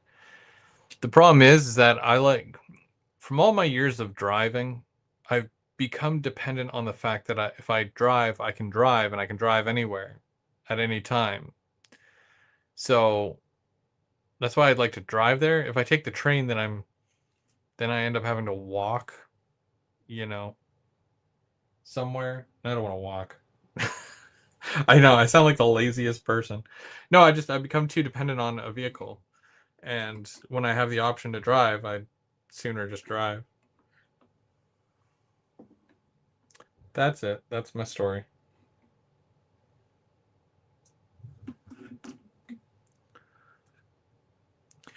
Third Rail Thursday rail car on the Maple Leaf. Yeah, that'd be neat. I gotta take a train at some point. I feel like I'm missing out.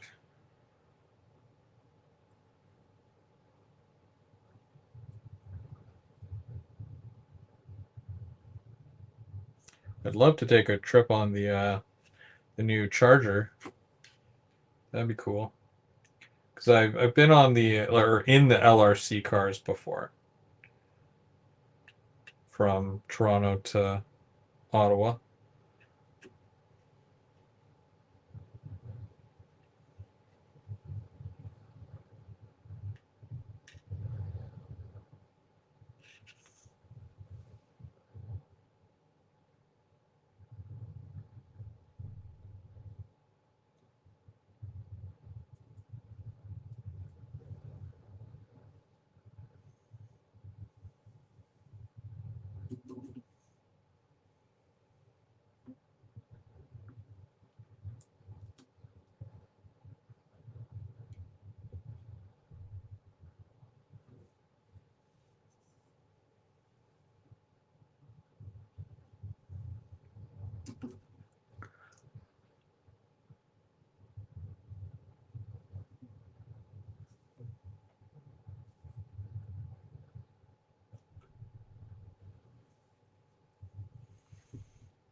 Maybe the Northlander, Oshago to Toronto. Yeah, that'd be cool.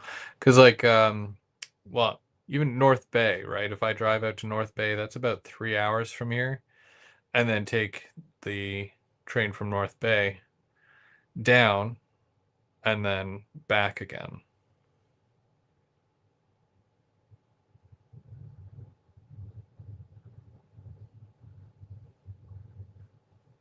That young lad that just joined Hotrack may come to the barbecue in September on the train, he said. Neat. Yeah, that'd be cool. Yeah, usually when it comes to the barbecue, you know, as long as I have like numbers, right? If I have a rough estimate of how many people will probably go or be there, then I'm totally cool with that because then I know how many burgers to make, right? And how many buns to get. I think Denny wants to come out as well, and Denny will go with Brian or Kraus Rails. He's on here, and they're both with the Via Rail Historical Association. So it would be really cool to have them come up and join us as well. Um, Obviously, Perry, you being a Via guy, I know you like your Via, so it'd be cool to chat with Brian because he works on the Via. So I think he does the maintenance stuff, which is pretty cool.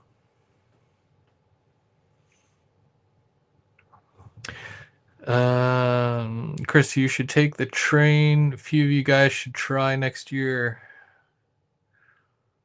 The only way to go is train. Yeah, I have to consider it.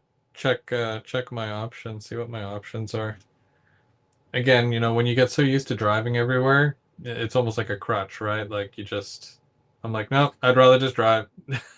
You know what I mean? Like, I want to take a train. I just haven't really had that good of an opportunity to do so, or at least I haven't taken advantage of a situation where I could totally take a train. Because I'm sure there's situations where I could totally take a train.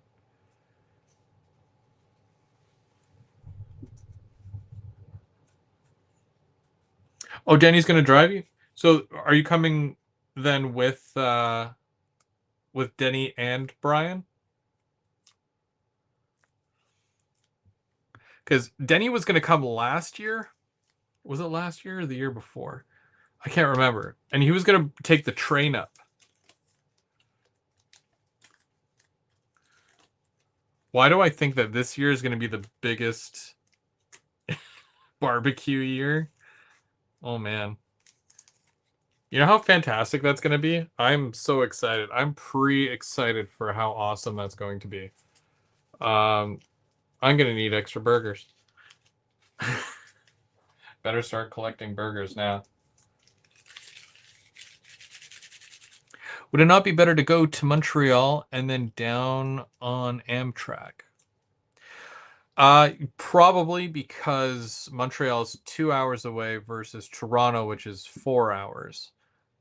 Drive wise, that's usually what it would take me, anyways. By train, I'm not sure. When I took the train from Toronto to Ottawa, I think it took like 7 hours because we got stuck and there was like issues and all that fun stuff. So we sat dormant for a while.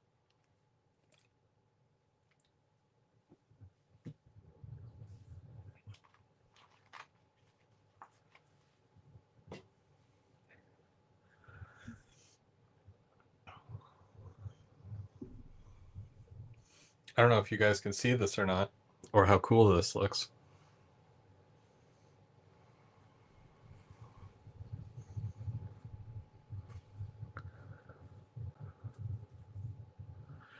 I'm just putting the pilasters on right now. Got one on there. And then I have to do two here, so it's one's overlapping the other one. And then just to kind of show you which side is bigger. This side's bigger.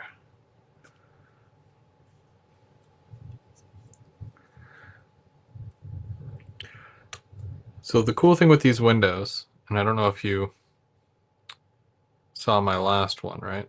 The entire frame fits into this space here.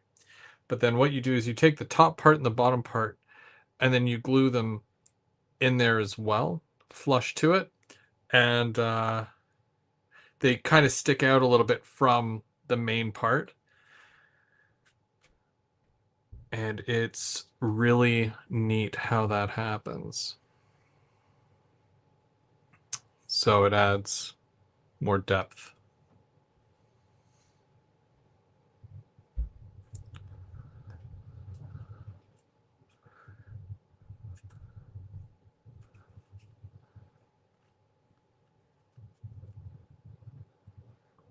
Just seeing if I can get it a little bit flatter with the back.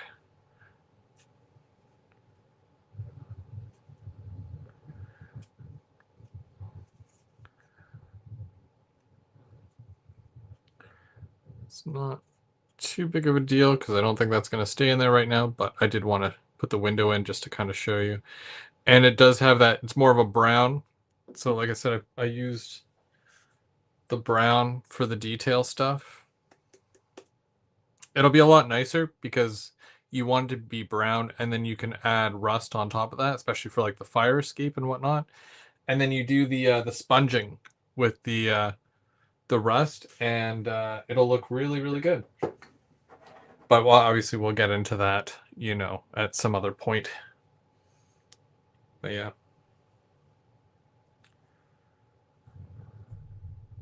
Again, the more work you put into something like this, the better the result, I think. And you'll be happy with it. Thanks, BN. BN Ironwood. Do you mind me asking you your real name? I'm really bad with names, but I'm going to ask anyways because we talk often enough that I feel comfortable asking you your name. Because I don't know your real name. Most of these other guys, like Anthony, geez, well, I mean, that could be his name. Might be, might not be. John, same with John. Might be John. Steve. Another Steve? Can I call you Ken? No, I'm just joking. You okay, Steve. All right, nice to meet you, Steve. Even though we've talked a bunch. That's okay. Um, Steve, am I doing anything wrong? Like you're really good at doing this stuff. What do you think? Like keep going. I think that the wash will really bring it together, but I like the multiple colors that are in there, and I think that it'll just pull it all together, I think. Use a scrap piece of the MDF sprue and push it in with a window knockout.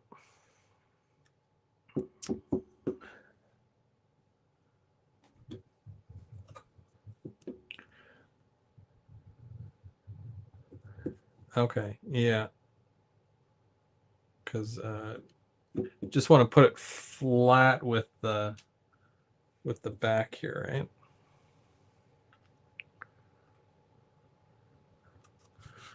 That makes sense. Yeah. And I'm comfortable putting some windows in here. I don't want to get too far ahead because it's almost 9 o'clock, and I find that if I don't call it quits soon, there's a really good chance that my wife will murder me. So let's avoid that. I don't know if you can see the difference here, but that's the original brown. That's the brown the color of the wood. And then just a little bit darker, right?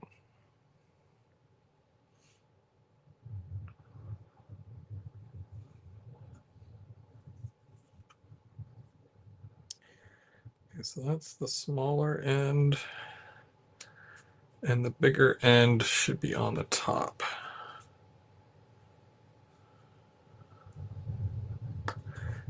Now, I did file this down a little bit, but we'll see how well this goes.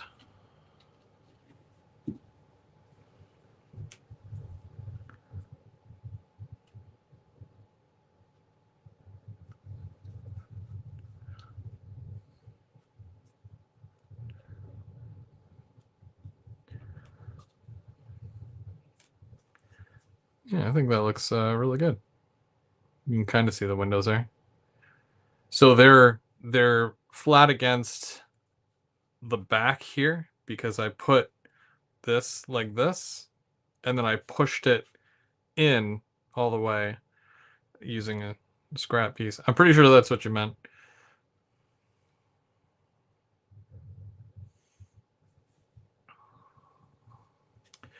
And then what I will do is I'm going to put some glue on the inside here.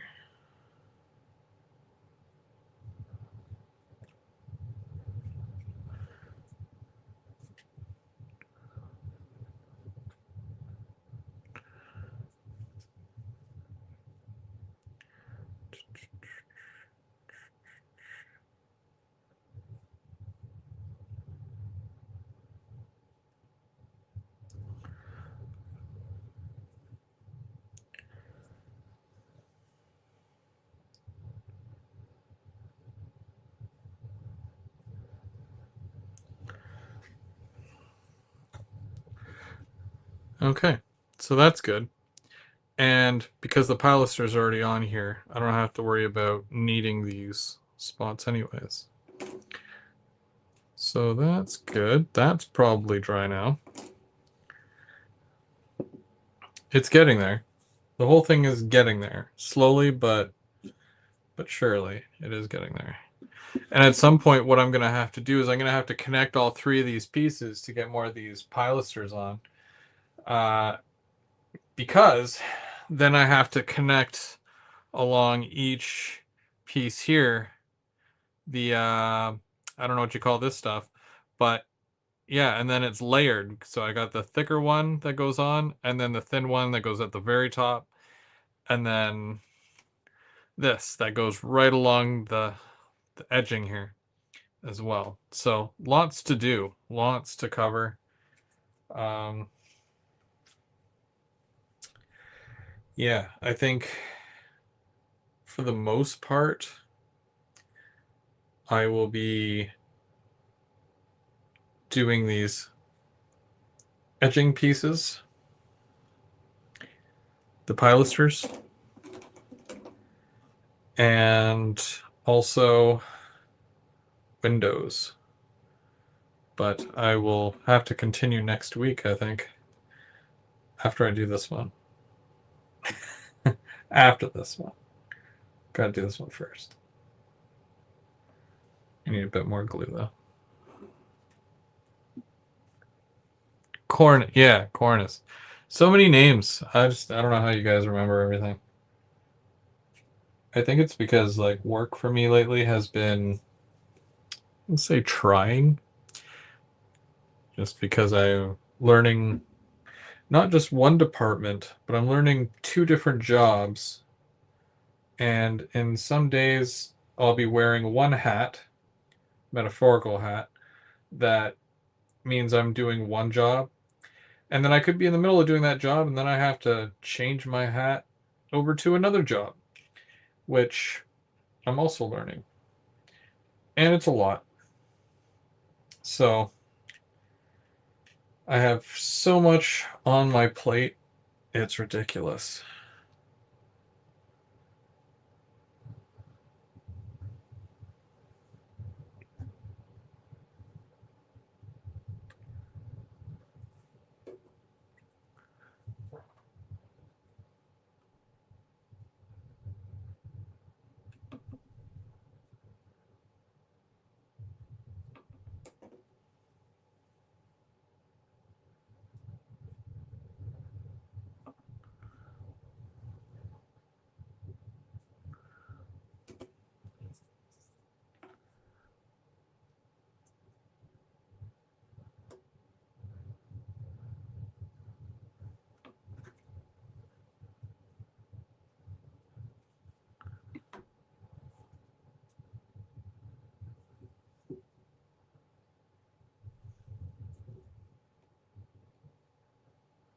Of course, I'm going to have to also go over this, do some touch ups and whatnot.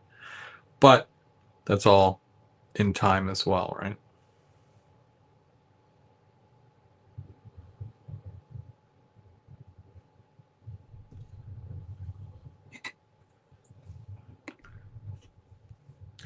Do I want to do more pieces?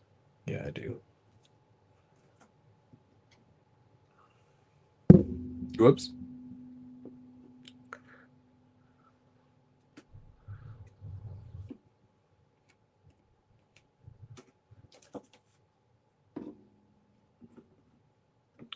Grade 10 architectural drafting with a smattering of mechanical. That's why I'm a chef and a meat cutter today. Yep.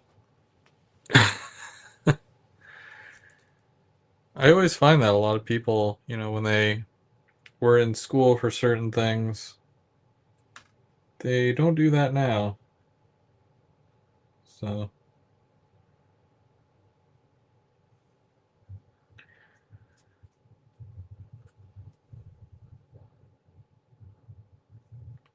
I have a friend who wanted to be a chef. He wanted to be a police officer. He did all different types of training.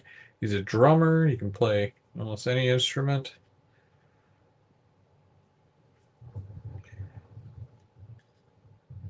And now he teaches.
All right. Yeah, I wanted to use up the bit of that glue there just to kind of get that, or just use up the glue because, yeah. Looks good. Cornice, pilaster. Almar, how's it going?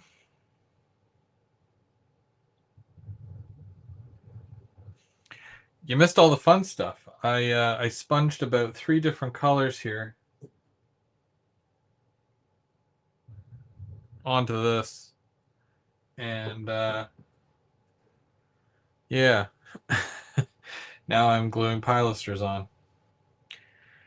We're almost there. I'll be excited when it's on the layout. It'll be very neat to. Well, I always find this stuff interesting, watching the process and all that.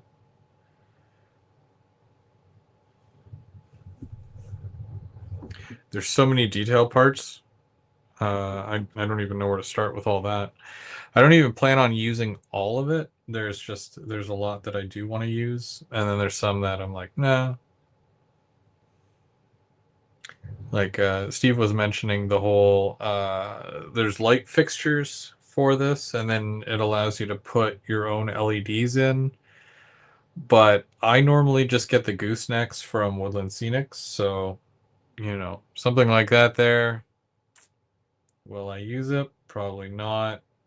Should I? Probably. But I probably won't. So there's that. Yeah, Todd. It's like I for most of my other kits, I usually get the Woodland Scenics has gooseneck lamps, and you can just put them above the doors. They're very nice. And then there's this here. So that little section that is it goes in. So this one right here, when we look at this doorway here, it's almost like it comes inward, and then there's like a stairs that go up to a door, and you have this entire inside thing. And this is the roof part that goes like right above there, and it has a hole in it. You can see the hole, and you just put a little LED in there, and it lights this little doorway here, which is very neat. So there's a couple of options as far as lighting this thing. There's also an interior. They don't give you the interior, but I do want like a box car to be able to go in there. I still got to check the height on that, see what I can fit. But yeah. N scale goosenecks, yeah. Oh, you use them on HO. Hmm. Yeah, they probably, well, except for like I've got big hands, so it's already tough enough to, deal with the wiring and all that stuff. So I don't know. We'll see. I hope it looks good on the layout. It's gonna have some pretty nifty colors behind it, right? Because I've got the blue sky, which is very bright, but I'm also gonna have some of my background, like what I did over here. If you can see this side, so you see how I have the it's like a backdrop, but it's trees. It's a tree line. That'll be going behind the building, just kind of like how it is there. And yeah, but it'll be this building, and it'll be out there.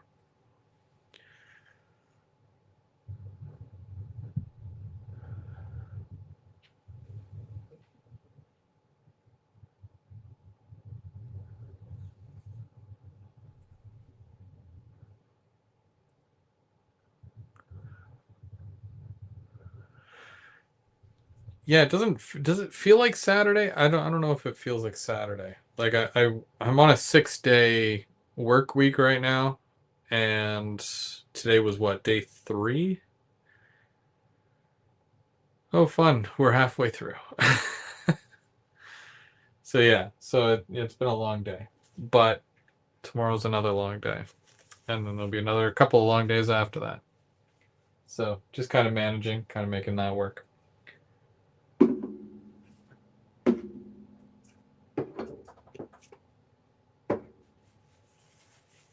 It's Hockey Day in Canada.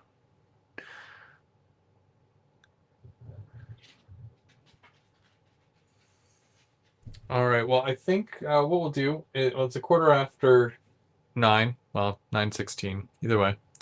Uh, we'll hold off there. Obviously, you can see I got a lot of painting done today because it's no longer the base color. And we started adding some details to the actual building itself, the pilasters and whatnot. So that's cool. I might even try to glue this whole thing together, or at least two of the 3 things I'll glue together. That way they're a little bit bigger. I can get a little bit further, and then see what I can do next week. And we'll try to get some more of this done. Maybe do the wash on it once all these pilasters are on. And yeah, work on it some more. Well, I really appreciate everybody watching tonight. Again, we'll be here next Saturday, 7 o'clock. Monday night, we've got James and Mike, and they'll be on the off the rails Monday, off the track Monday. One of those. Off track Monday. But yeah, they're at 7 o'clock. I'm not sure which one of them will be live, but it's usually one of them. And then, of course, we've got Mark Thursday night. So go check him out, Third Rail Thursday. And then, like I said, we'll be back here next Saturday, and we'll do some more work on the big ITLA kit build. You have yourselves a great night. Stay safe out there. I've got a train to catch.